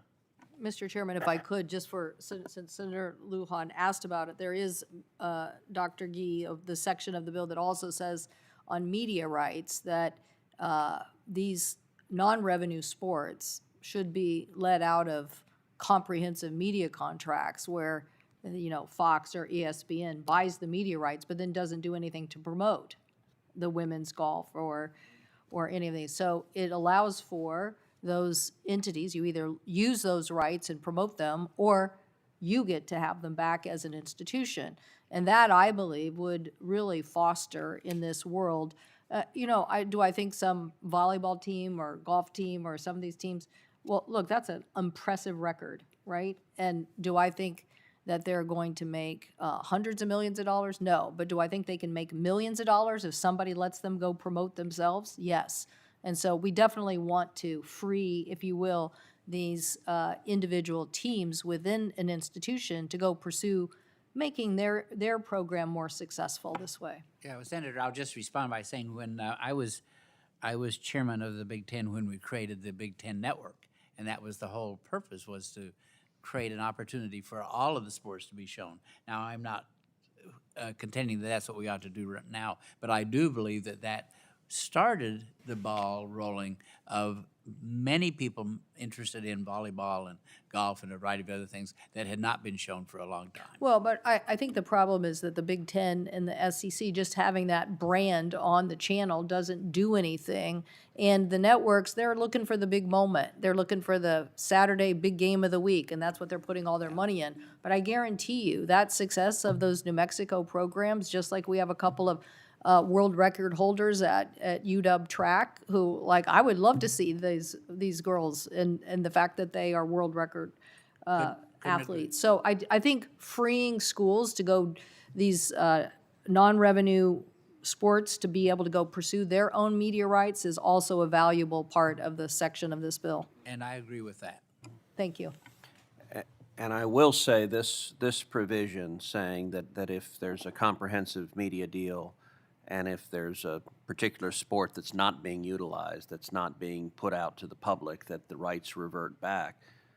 This was, I think, a very clever idea. It was entirely Senator Cantwell's idea, but I thought it was very clever to expand the ability. Look, as the father of two daughters, I want to see women's sports get as many eyeballs, as much support as possible, and that's a really important piece. And I'll say additionally, Senator Lujan, on your very good questions, you talked about the problem of coaches leaving and leaving during the season. And one of the provisions in this bill that's gotten a lot of attention, has been widely referred to as the Lane Kiffin rule, says that coaching staff, that a school cannot recruit coaching staff or hire coaching staff during the season or during the playoffs. And I got to say, it's not fair to players if you're heading into the playoffs and suddenly, right before you go into a game, your coach leaves and goes to a rival. That's not fair. And so what Senator Cantwell and I did is adopted the rule the NFL has, which is you can recruit coaches, just do it in the off season. Don't do it while kids are playing for them. Don't pull the rug out from them in the middle of the season. I think that's a much more fair way to do it. And that's a lot of what we try to do in this bill is find common sense rules that would protect athletes and protect the system. And let's see who. Senator Curtis. Thank you.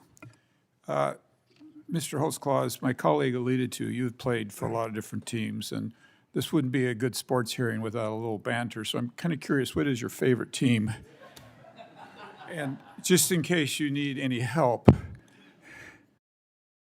I wouldn't call any team my favorite, but I do represent who I currently play for, which is the University of Utah.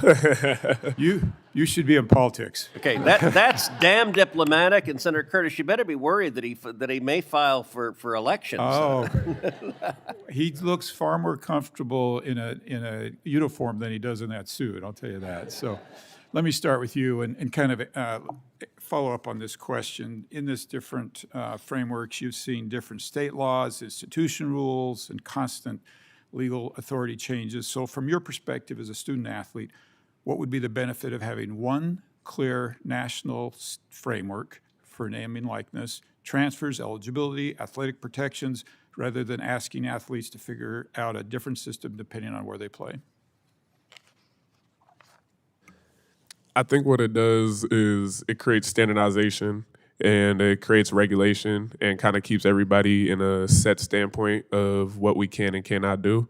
I feel like it makes things a little bit easier in some senses. And the way I would look at it is to look at things in a situation of eliminating the gray area a lot of times. And that is a big part of things that we should do when we're looking at a lot of people that don't really have the knowledge always of what they can and cannot do and don't really know the legal frameworks of everything all the time. Good, thank you. Mr. Bubakar, Utah will host the 2034 Olympic Games. I'm sure you're aware of that. And many of the athletes who represent Team USA in those games are being developed right now through college sports in Utah. That pipeline includes skiers, runners, and a host of other athletes who rely on college programs to help them achieve their dreams. As an athletic director responsible for making real budget decisions, what signals from Congress would incentivize schools to not only preserve non-revenue sports, but expand opportunities for these athletes? Well, Thea, thank you for that question. And I am a tremendous fan of the Olympic movement. I go back to my days at NBC Sports, which has been the home of the Olympics for so long, and I've been fortunate enough to go to many Olympic Games. Some of our proudest moments on campus are when our student athletes represent our country in the Olympics. That's a moment of pride for Notre Dame. It's obviously a moment of pride for their friends and families. I think there does need to be real teeth in the bill where you are going to protect Olympic sports and the Olympic movement, because without universities maintaining and investing in their Olympic sports, the U.S. Olympic movement will take a major step backwards. And I think you really, quite frankly, need to hold our feet to the fire.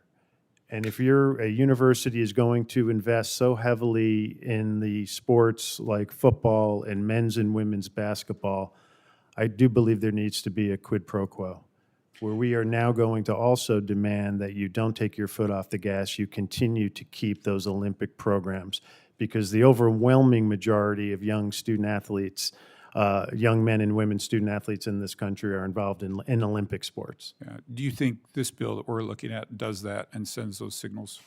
I think it sends those signals. I think, as Senator Cruz and Senator Cantwell said, I think the bill is a work in progress. I think it could do a stronger job, a more straightforward job, a clearer job of protecting Olympic sports, depending on where the remainder of the bill heads. Thank you. Coach Saban, I was moved by something you said in your written testimony. You talked about young people coming into a program needing structure, discipline, coaching, academic support, and accountability, and leaving with a degree, a career, a family, and a better chance to be successful in life. It reminds me of a comment by BYU head football coach, I suspect you know, Kalani Sitake, where he said that the best part of the job is to coach great leaders. That is exactly what college athletes should be about. Those life-changing experiences are not limited to football. They also occur in everyday sports that generate no revenue and have few fans, yet yet they do transform the lives of young people. So my question is this: as Congress looks at the future framework of college athletics, what do we need to get right to ensure we not only protect but help grow non-revenue sports? Yeah, well, I think a lot of the things that we've discussed here today are certainly imperative. I think in the future, I think if we keep going in the direction that we're going and making these huge investments in football and basketball in terms of paying players, which is going up and up and up and up, that we should change the comment from student athlete to athlete that's a student, because we're going to have professional sports teams that are sponsored by colleges and universities. I mean, that's what's going to happen, because we're going to be paying the players so much. And I really think the only way to remedy this is, we have competitive conferences, we have competitive teams, we have competitors involved in trying to create an advantage for themselves in every way that we can. And in college athletics, we have no legislative branch of government that says, this is what the rules are. I'm the commissioner of the NFL, and this is what you're allowed to do. This is a salary cap. This is how we draft players. This is how we create parity. This is how we create revenue so that we can maintain a level of competition in all sports, Olympic sports and women's sports as well. We don't have that in college. So we talk about conferences getting dismantled and all that. That would never happen if you had somebody that was the head of all this.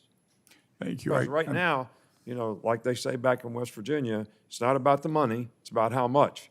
And now everything that happens is about how much money can we create, and are we actually deploying that money in the right places to maintain student athletes' well-being. Regrettably, I am out of time, but thank you very much. Go Utes. I think I've been out of time about all day. Thank you, Senator Curtis. Senator Kim. Thank you, Chairman, and I'm grateful for the opportunity to have this and for the witnesses here to come out. As we're talking about this hearing and talking about protecting college sports, but the title also says supporting our student athletes, and we've talked about that in a number of different ways, but one I want to focus in on is about injuries and about recoveries in that way and just what is provided when it comes to our student athletes there. So Mr. Bivacqua, I guess I want to just start with you just to get a sense of what are some of the sports in particular that have the highest injury burden that you see in your program? Well, it varies. All sports have the ability to be injured for a young man or a young woman. Obviously you think about contact sports, you think about ACL tears, that seems to be so prevalent in so many of women's sports around the country. But I think it's a combination of what we really need to focus on. And one of the things I was incredibly encouraged about in the bill is this emphasis on extended medical insurance. Mm-hmm. So there has to be an emphasis on strength and conditioning. That is so important, that transition from high school to college. Nutrition, the use of data analytics, diet, rest, all of that. It's not only injuries, but it's injury prevention. You have to be focused on injury prevention, and then when there are injuries, because inevitably there will be, how do you get that student athlete healthy again, not just to play a sport, but healthy again to live their lives? One of the negative consequences, in my opinion, of the transfer portal is there's not that consistency of the maturation of a young student athlete at a particular school with particular doctors and staffs and trainers to know that young person's journey from an 18-year-old to a 22-year-old. That also helps the prevention of injuries. You're surrounded by your doctors, you're surrounded by your trainers, you're surrounded by your counselors. If you're just jumping around from school to school every year, you're starting from ground that zero. Continuity of care. That continuity, Coach Saban is one of the best football coaches in the history of the country, and the Mount Rushmore of football coaches. I think one of the other reasons he was so successful is there was such consistency at Alabama for so many years. Not just who's your head coach, who are your trainers, who's your strength coach, who can you go to for an opinion, their doctors. So we're looking at, as you said, injury prevention and strength training. We're looking at the immediate response to injuries as well as the extended medical care beyond their time. Is that sort of the continuity? And Senator Kim, I guess just getting to know the person, whether you're his or her academic advisor or trainer or nutrition coach, getting to know the person, building a relationship with the person leads to a healthy life and a healthy time period for them at a university. Well, I would hope all of us can agree that that's what we want. I guess what I'd like to just ask you kind of bluntly here is that being provided equally across all college sports? Are some of the higher revenue generating sports getting more resources when it comes to injury prevention, the care, the extended medical? We say at Notre Dame, listen, if you're the starting quarterback at Notre Dame or the third string outfielder, right fielder on the baseball team or the softball team, your life is going to be different. Whether that's the amount of attention you get, your visibility, your NIL opportunities, but there are certain things that should be non-negotiable. One of those is health, nutrition, safety, injury prevention, mental health resources, academic resources. Whether you're a superstar or never going to see the field, those things need to be non-negotiable. I appreciate that, about your institution, Ms. Gould. I guess I just want to ask you, you see a wider lens here. Is that something that's a guarantee everywhere? And just what is it that we should be thinking about on it? I know in this bill, I believe that there's about $60 million for a fund in terms of being able to do that. I'm just trying to get a sense of what's enough? What do we need to do to make sure that our student athletes across the board get fairness in terms of how they're treated when it comes to injuries and their health? No, I appreciate the emphasis in this bill around student athlete health and well-being, and I agree with Pete. I do think that sports medicine services and kind of holistic wellness support for student athletes is a priority across all of Division I, and I would hope that all of our leaders on our campuses make that a consistent application across all of their student athletes. I think the protections that are codified in this bill are really, really, really important, both in terms of the time on the campus and what happens post-eligibility when they leave our campuses.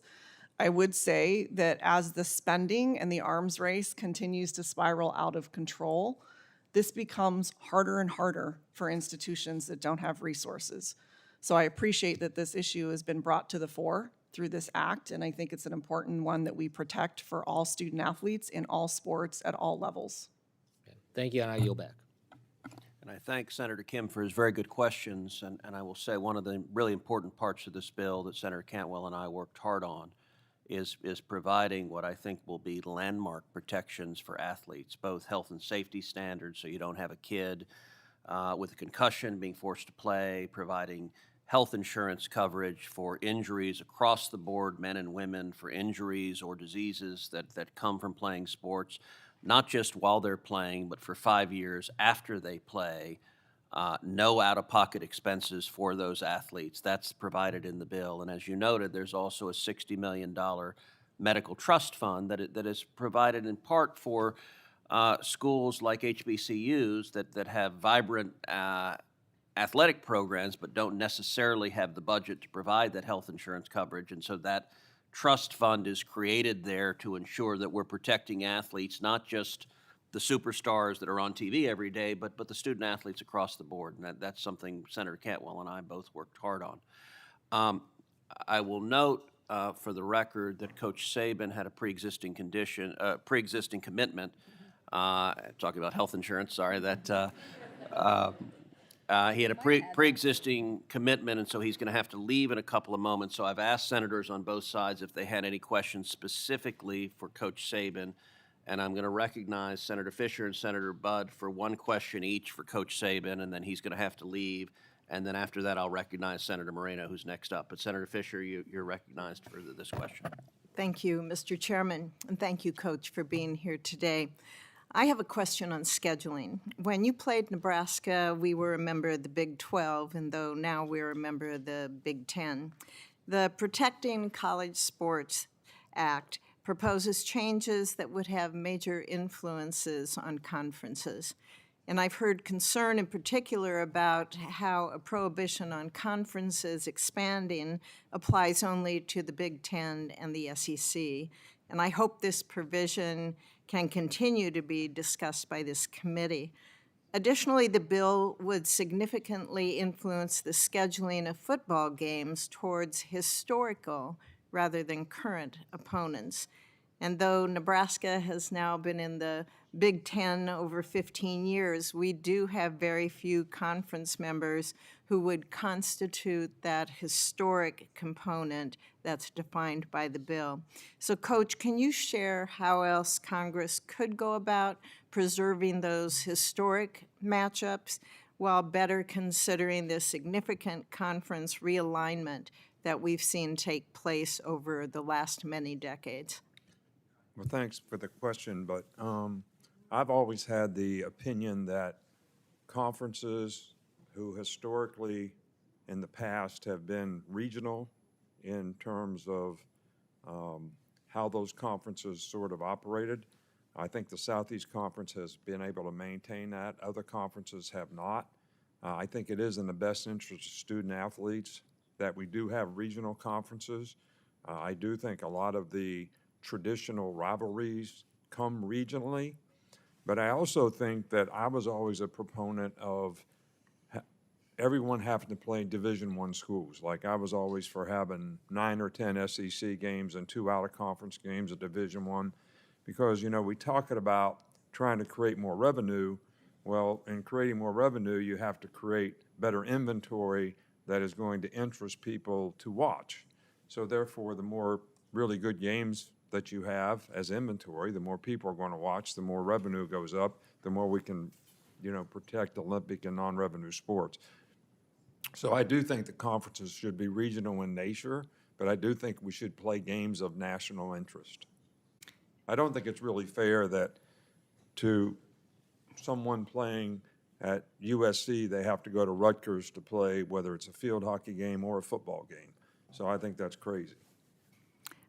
If I could have just one follow-up question when you talk about historic matchups, could you explain to us your lack of wins against Coach Osborne's Cornhuskers?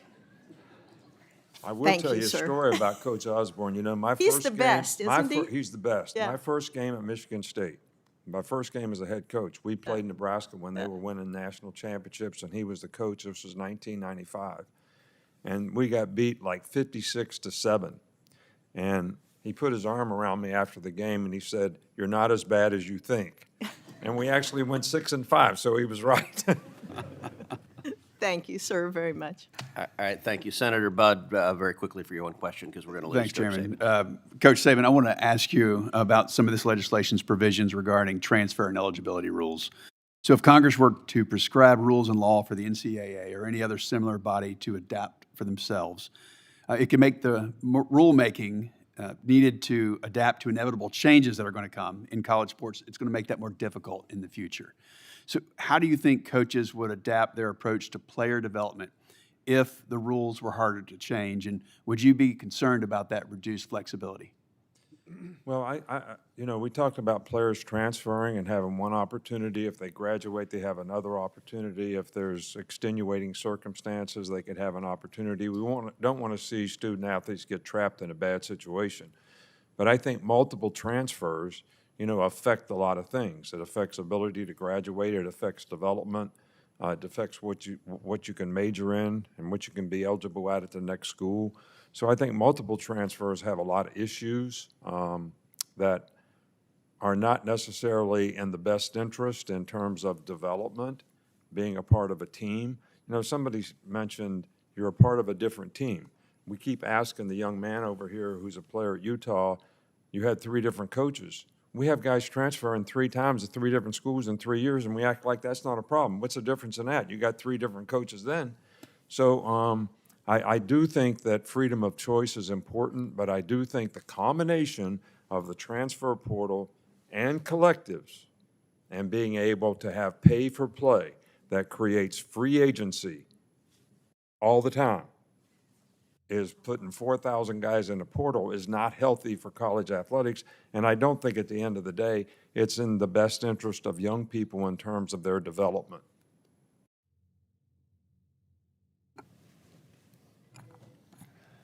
All right, thank you, and I want to thank Senator Rosen for her indulgence, allowing 2 senators to jump in front of her. That was very kind. Coach Saban, I know you have the pre-existing commitment, so thank you for that. Again, I want to say thank you to everyone here to giving me the opportunity to be here. This was a pleasure. College athletics is really important to me as a college coach, and having the opportunity for years and years and years to help young people develop. I appreciate the interest here and the effort being made in continuing to be able to have young people benefit from college athletics. Thank you. Thank you. Senator Moreno. Thank you for the witnesses for being here. Coach, we'll see you later today. I have to run to a meeting, so I don't have any time. I would just say for the record, I have 3 concerns with the bill. It doesn't address the employment issue. We have 47 NCAA division teams between 3 divisions, 20,000 college athletes that I think would be left behind.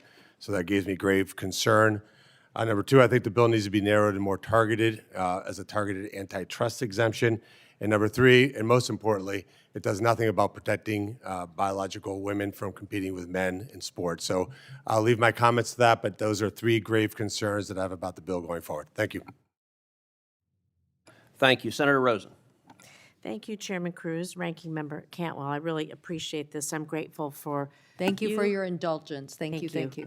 I'm grateful for your work and all of my colleagues for their commitment to the conversation today. I'm going to build upon a lot of questions that have already been asked. And I think that the main issue that we're here today is we have to realize that our students, they're our kids, they're our future, whatever they do, and they're not a commodity.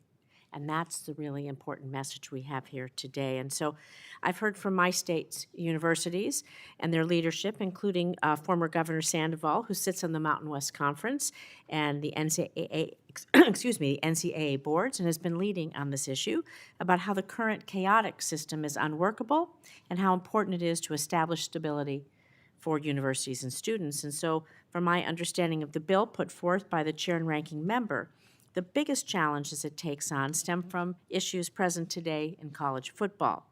For schools outside the Power Four conferences, like those in Nevada, I'm wondering what key problems you think the Protect College Sports Act addresses. So Mr. G, as a former president of the non-Power Four school, what do you see as the problems this bill solves for schools like UNR and UNLV who don't generate revenue from football at the scales of the schools in the Big Ten or the SEC? Yeah, I guess you're talking about that I was the president of Brown, which is a non-Ivy League, or which is a non-Power Four. At least the Ivies aren't right now. I don't think they may become. But I think that for every part of intercollegiate athletics, what I'm really concerned about is that what we need to do is we need to develop basic fair rules for everyone. We need to make certain that, and I'm talking about everyone in all of these conferences. I'm talking about the fact that we need to have protection for student athletes and for the institutions themselves. But finally, and again, I come back to this because I have made this point probably ad nauseum, and that is that this bill allows us to grow the pie so that all the schools, including those who are smaller, in smaller markets, so to speak, that they will be able to continue to thrive. Governor Sandoval and I have had a lot of conversations about this. And now he's president of UNR, just to make myself clear for everyone who, former governor, now president of the University of I still call, he has... We still call him governor, too. So. I still call him governor, but a good friend of mine. But he is in total agreement with this bill and what we're trying to accomplish. I want to stay on this topic then, because schools unlock revenue if they make the college football playoffs, right? Mm-hmm. It's $1 billion a year revenue stream outside of the NCAA. So according to the Knight Foundation, 90% of that revenue goes to schools in the Power Four and Notre Dame. While we'll always cheer for them, we love to watch football. My state's biggest schools, UNLV and UNR, have consistently missed the college football playoff, and with that, this revenue stream. I know the world is all about likes and influencers and media and all of that and revenue streams, but Mr. G, the Protect College Sports Act, would it help schools like UNLV and UNR who don't receive revenue from the college football playoff currently to receive more revenue, and how would pooling these media rights, it's all about like I said, it's the number of likes and the influencers in the stream, but how is pooling this work in this bill compared to the Knights Commission proposal to redistribute the college football playoff revenue to all FBS schools? Well, you know, first of all, this is an opportunity to grow the revenue for everyone, as I've said before. That's my for point. everyone. And but at the same time, we have to recognize that there are institutions that are going to be able to play for national championships and so forth. They should be rewarded. We're not about leveling everything. We're about creating opportunities so that every institution is going to be able to continue to be competitive. So is it a question of, do our universities just become sports revenue producers, or are they still universities? You know, of course, remember, I am a university president. I think first of all about the academic integrity of what we're trying to solve, and I agree with the coach who talks about the fact that we need to put the word student back into student athlete again, and I think that is what we're trying to solve. This bill is the last great hope to try to bring some semblance of common sense to all of that, including the academic issues that we're facing. Thank you. I want to build. My colleagues have talked a lot about women's sports. It's really important. When I was a young girl, there wasn't women's sports that were organized, and so this bill really does provide essential protections for women and broad-based sports. The protections are tied to voluntary participation in media rights pooling, and I'm concerned that voluntary participation may not provide enough stability or certainty to adequately protect women's and, of course, as people have been talking about, those Olympic sports that are so important to our national character, right?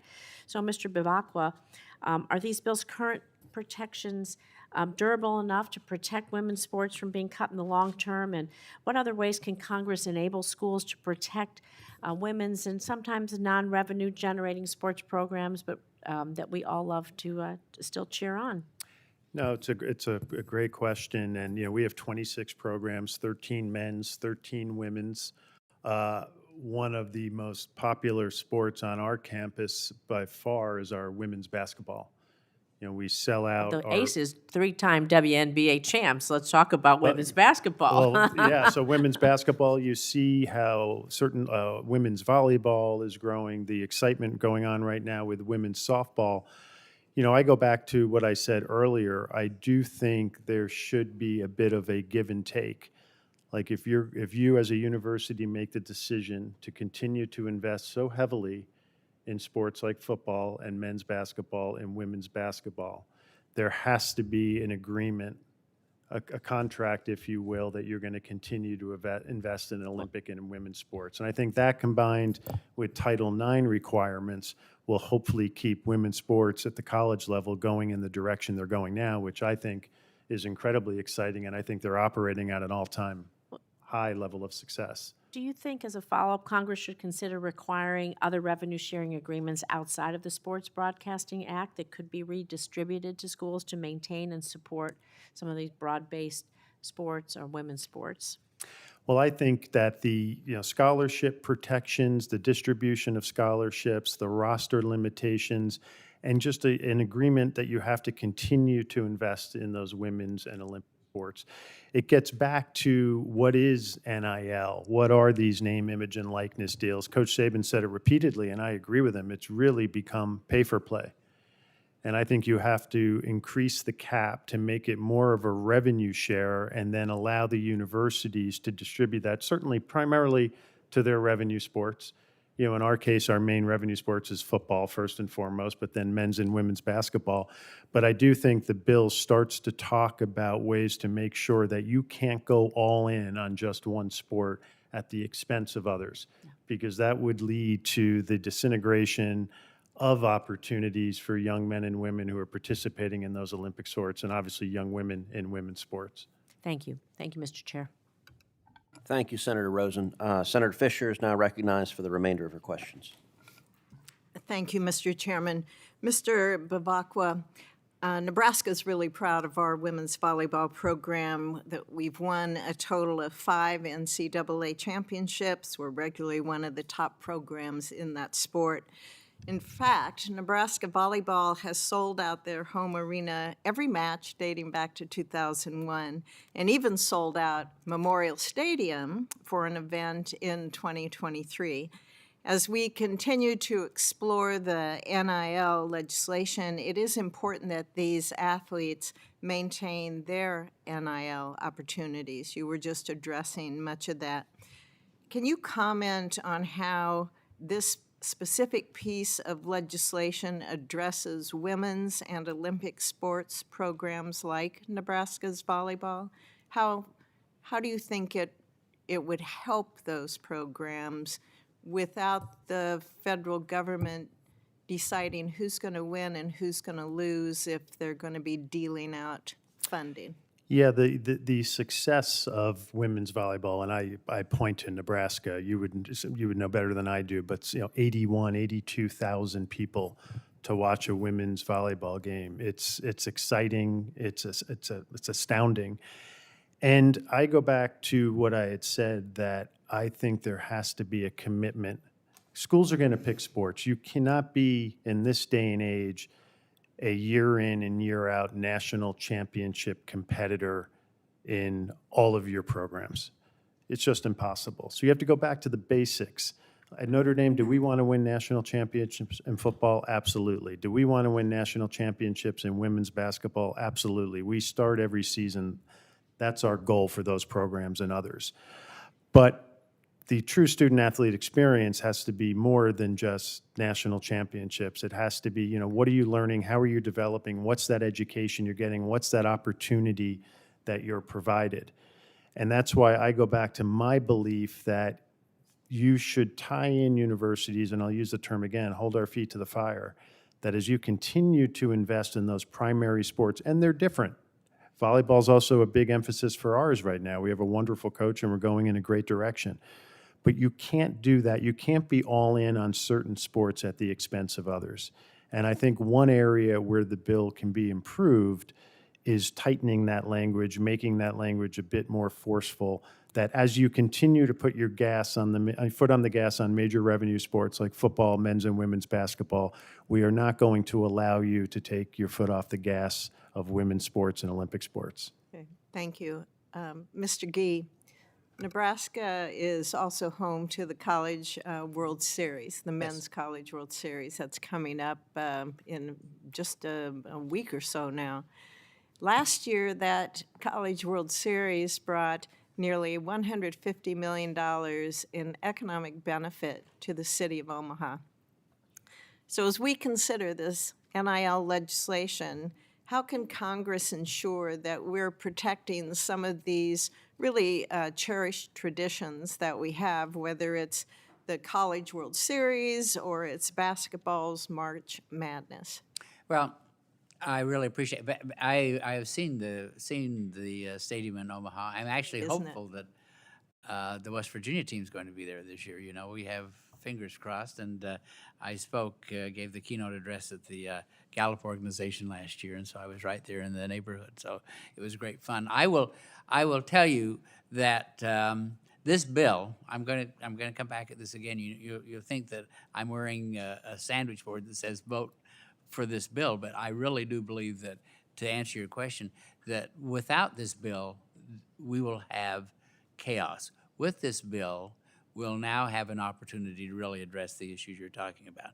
The bill, like everything else, is not perfect, but it goes so much further to solving the problems and giving a structure to solve the problems and solve the traditions and ability to be able to But are there structures within this bill that you can point to right now that would protect College World Series?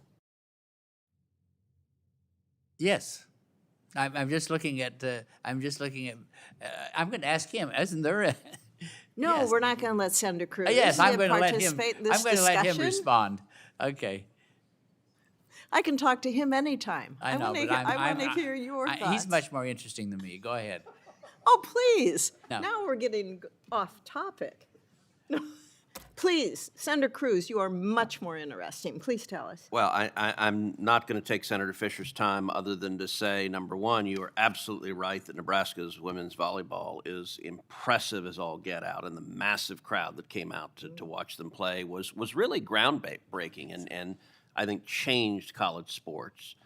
I will say, in terms of your specific questions, one of the really important provisions here is we've tied the pooling of media rights to a mandate to protect roster spots and scholarships for women's sports, for non-revenue sports, that those two are intertwined for Olympic sports, because we want to keep all of that fully protected. And just to be a home state partisan for a minute, I am particularly proud that right now we're right in the middle of the Women's Softball World Series, which is between Texas and Texas Tech, and in my view, we win either way, so I'm cheering for them both and really happy with that. But that's an enormously important part of this bill.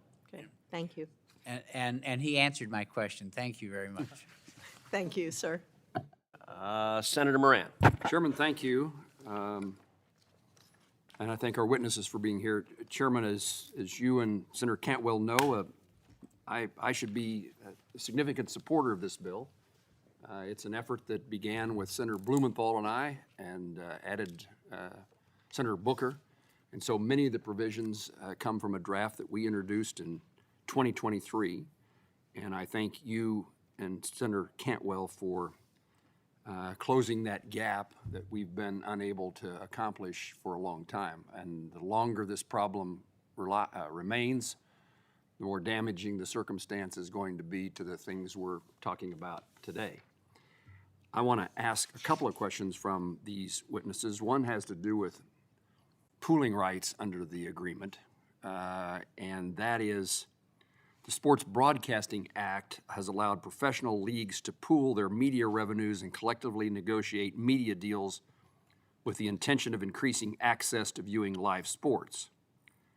But since Congress enacted that act, streaming has fundamentally changed the media marketplace.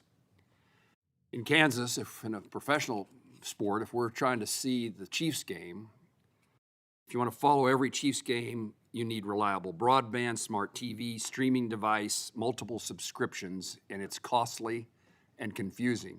I never know. I Google now, how do I watch a sports team play ball? And we have lots of places in our state that don't have broadband and access even if the game is there. The Protect College Sports Act of 2026 would adopt this broadcasting model if 75% of the current FBS schools opt to pooling their media rights. I appreciate that it's not mandatory, but I'm wary of the consequences of adopting this broadcast framework. What safeguards are in this legislation to prevent what I described as being the case that we have with the Chiefs, or what safeguards should be added? And I think I've phonetically spelled out your name, sir. No, it's a tough last name. You know, I was encouraged in reading the bill that the provisions that related to the Sports Broadcasting Act were voluntary. And Senator Cruz made a point of reiterating that in his opening, that it's voluntary. I think intellectually, I understand it. It makes sense. I go back to my former life at NBC Sports, and you know, kind of combining my experience at NBC Sports with my experience at Notre Dame, I do think it could be difficult. That's why I like the fact that it's voluntary. My concern with that area of the bill is there are agreements in place, many long-term agreements, the longest of which extends into the mid-2030s. So unless you interrupted the major media deals across the country, nothing could really be done roughly for a decade. Conferences, Notre Dame, or independent in football, we would all have to negotiate agreements prior to that date in the mid-2030s. Putting on my former media executive hat, if I knew I was negotiating an agreement with a university in our case, or a conference for a limited amount of time, I would refer to that as a stub deal, and I think the ultimate value of the deal would go down. So I fear that many conferences and universities might take a financial step backwards before they could take a theoretical step forward in aggregating the media rights. So that's a concern. My second concern is if you want to truly maximize the media value around the largest sport in terms of eyeballs, which is college football, I do think the best way to do that is a super league, and I certainly don't want a super league. I'm not sure anybody necessarily wants a super league. Flooding the market, aggregating the market, bringing it to an aggregate form to major media companies, I'm not sure that's going to drive the value some say it will. If you wanted to maximize media value around college football, I think you would take 24 to 30 teams, create unbelievably competitive scheduling where a team like Notre Dame would play Alabama, Georgia, Penn State, Ohio State, Michigan, and start to get a number that more closely resembles an NFL number. I could be right, I could be wrong, but that's why I was encouraged that it's a voluntary application and that a lot more work could be done over the course of the next series of years to see if the value could prove itself out. Let me see if I can summarize so I understand what you're saying. The way I would take what you said is that this is a few years out, so we have some time because there's contracts already in place to figure this out. It is voluntary, but there is still concern that the outcome of those voluntary decisions may not end up with the best result. That more needs to be done between now and the time you're then shopping for the television market. Correct. This topic has been raised. The subcommittee that I used to chair in this committee had responsibility for amateur sports. That's why we got engaged in NIL, and it also has authority over the U.S. Olympics. And I think there's a lot to be concerned about here, and you can assuage my concerns about what we do for, we've mentioned a couple of sports in which we talk about the Olympics, but there's a whole array of Olympic sports that I'm worried about training the next generation of Americans who compete on the global stage at the Olympics. I guess what priorities would you suggest beyond what's in this bill if I want to be a champion of the future of the U.S. Olympics and their athletes? What provision should I be worried about that's in the bill, or that should be, I think most of you are here as advocates for this bill. I understand that, but what else could be done that would protect what I'm concerned about? Maybe you, Ms. Gould? Oh, sorry. Or that'd be fine. No, I'll start, and then Teresa, please. I don't necessarily, in my reading of the bill, think there are provisions in the current draft that are detrimental to the future of Olympic sports. I do think working together with all of you and leaders in the college space, we can add provisions that are more advantageous to securing the future of Olympic sports. Anyone else? Yeah, I might just answer it at a macro level, because while women's sports and Olympic sports are not explicitly called out in every provision of this bill, what this bill provides is more certainty than we have today. So if you're a university president trying to make decisions about funding for an athletic department, if you're an athletic director, if you're a conference commissioner who's constantly getting reduced distributions because of litigation, this creates more certainty. And to me, more certainty allows the leaders in our industry to make the appropriate decisions to fund broad-based programs. Ms. Gould, let me summarize what I think you said is there's problems today in colleges and universities being the training ground for Olympic athletes. But if we have more certainty, we may be able to do it better than what we're doing it today. Correct. Okay, thank you.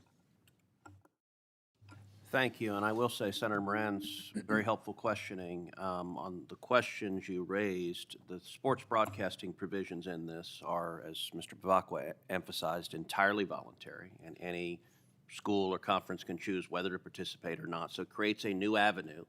It's our hope that that will substantially grow the revenue that is available for all the programs. If it doesn't, they won't choose to do it, and nobody is being forced to do anything. And I will say on the question of streaming, I too am concerned about the fragmentation and how hard it is to watch games. One of the things Senator Cantwell and I did is we were deliberately neutral. We took the same language from the Sports Broadcasting Act about sponsored telecasts. So there is ongoing litigation with the NFL right now about the extent to which that covers streaming or not. And we're deliberately neutral on that. We did not want to piss off the NFL. We didn't want to engage in that at all. So we just said, look, whatever, by using the same language, whatever the standard is for the NFL will be the standard for college football as well. And that seemed to be the most prudent decision, not to poke a hornet's nest, but making the decision whether that's the right standard. Right. We're saying nothing about that. And finally, I will say on women's sports, another provision that is important in this is a requirement of parity for championship facilities and training facilities and gyms for men and women, and that's in the bill to require parity there. Senator Budd. Can I just clarify one thing? There is a provision that says it has to be available locally. Yes. So it will be available locally in your community. Is that different than the Professional Sports Act?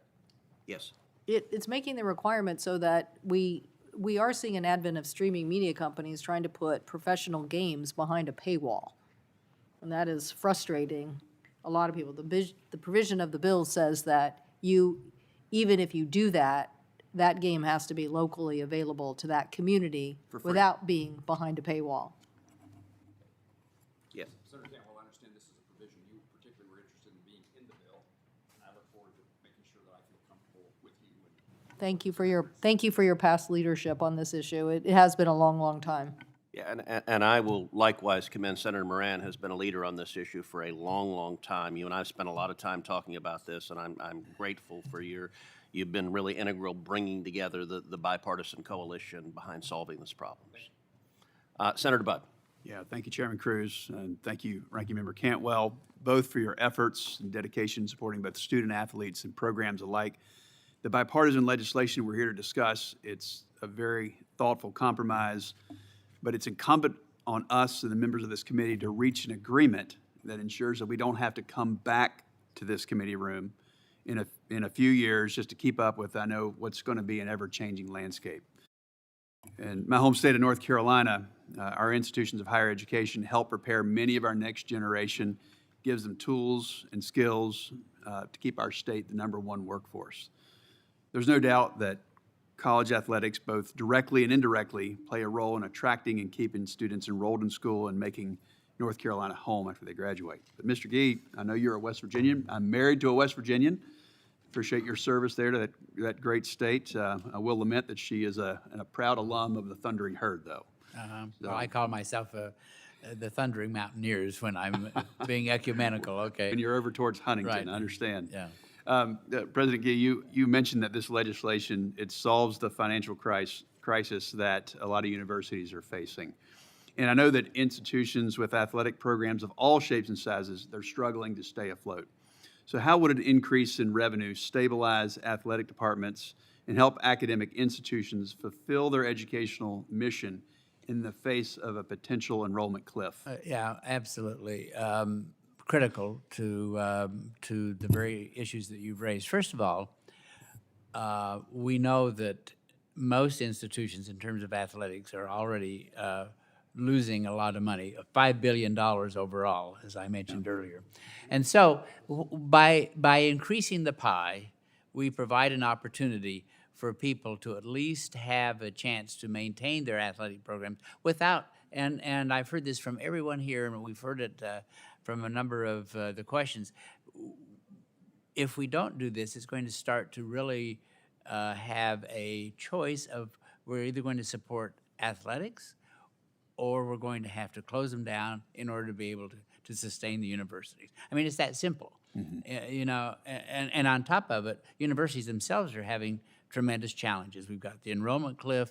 We have students in your own state, about 10% fewer students actually opting out to go to college. So all of those issues mean that this act really helps us to stabilize something that is so enormously important to our institutions, but at the same time, it does not deteriorate what is happening on the academic side of the university. Thank you, sir. You may have answered a piece of this, but we'll elaborate a little bit more. So with the bill's Title I antitrust protections that allow for the enforcement of transfer rules and third-party pay-for-play arrangements, would that be sufficient to stabilize the growing amount that schools feel they need to direct towards a roster of revenue sports in order to keep up? And would the introduction of enforceable rules create more stable revenue outlooks for those schools? Well, that's the whole purpose of the act, absolutely, is to create stability. Now, let me just say something as a university president, a former university president. I now have my First Amendment rights restored, by the way, which is kind of fun. But I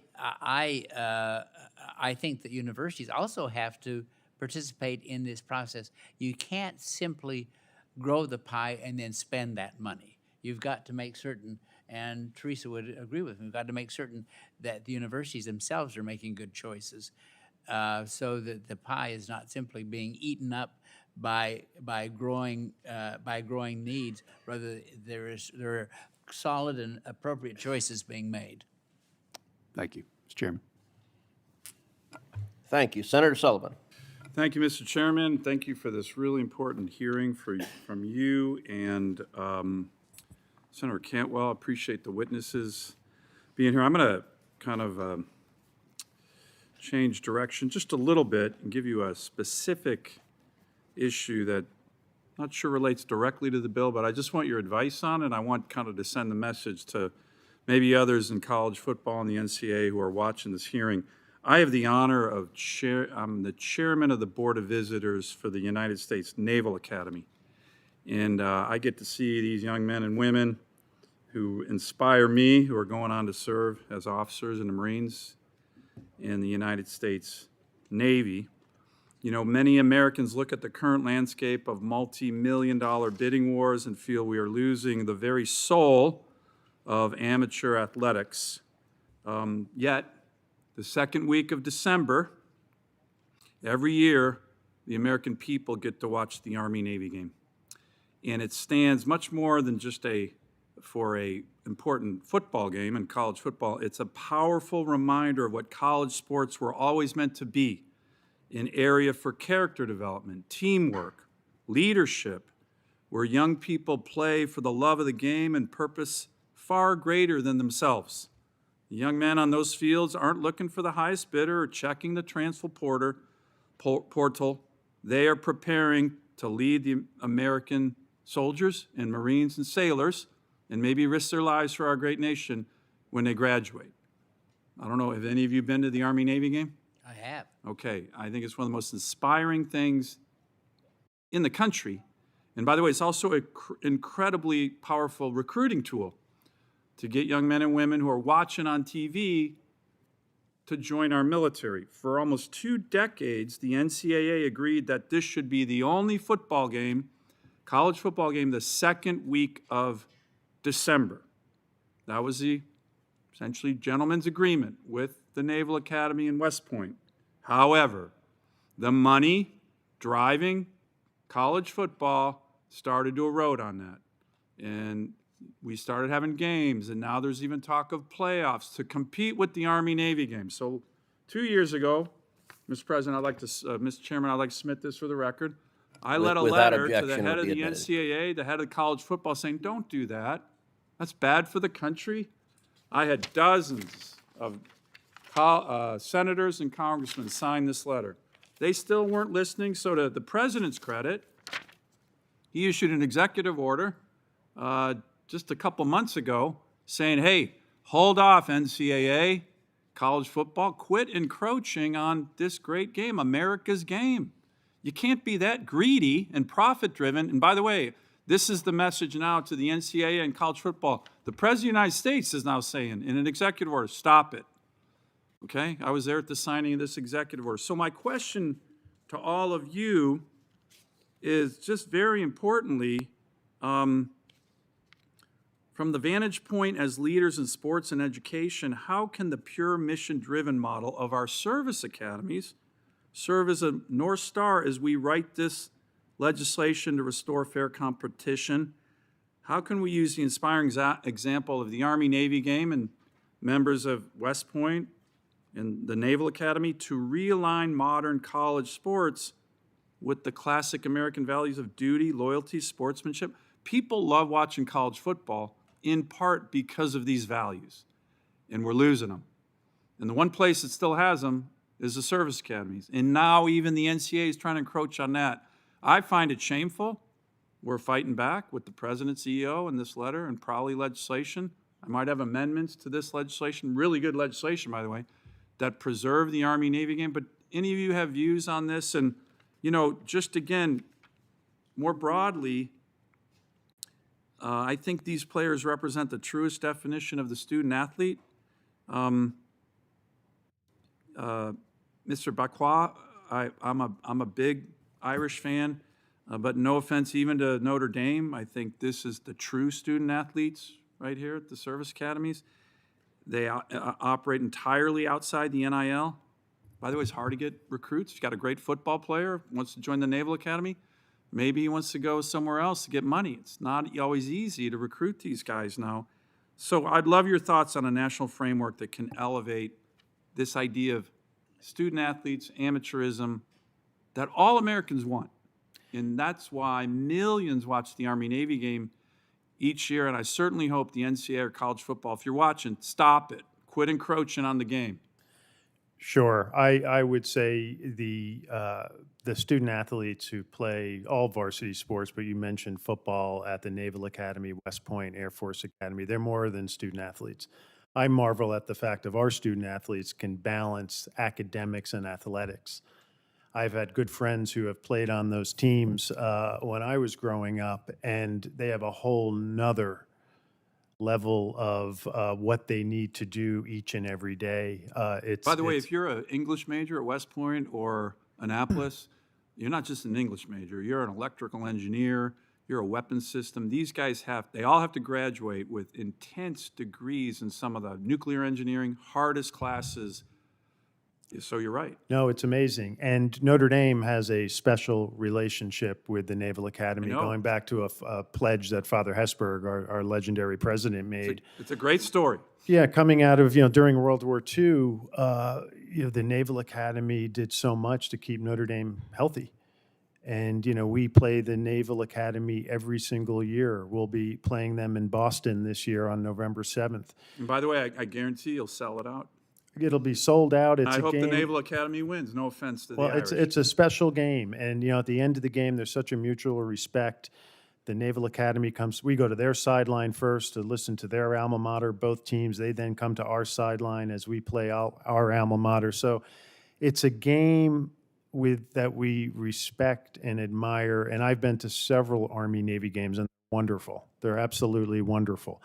When you talk about scheduling, I, for one, definitely think the window needs to be protected. Yeah. But I think it's a bigger issue. the Army-Navy game. For the Army-Navy game. Good. But it's bigger than just college football. There's so much tension now in the media space and only so many available windows, particularly with the expansion of the CFP to 12 games and maybe to 24 games in the next few years. So I think it's a larger conversation than just college football. What are other major sports? What are professional sports doing that week?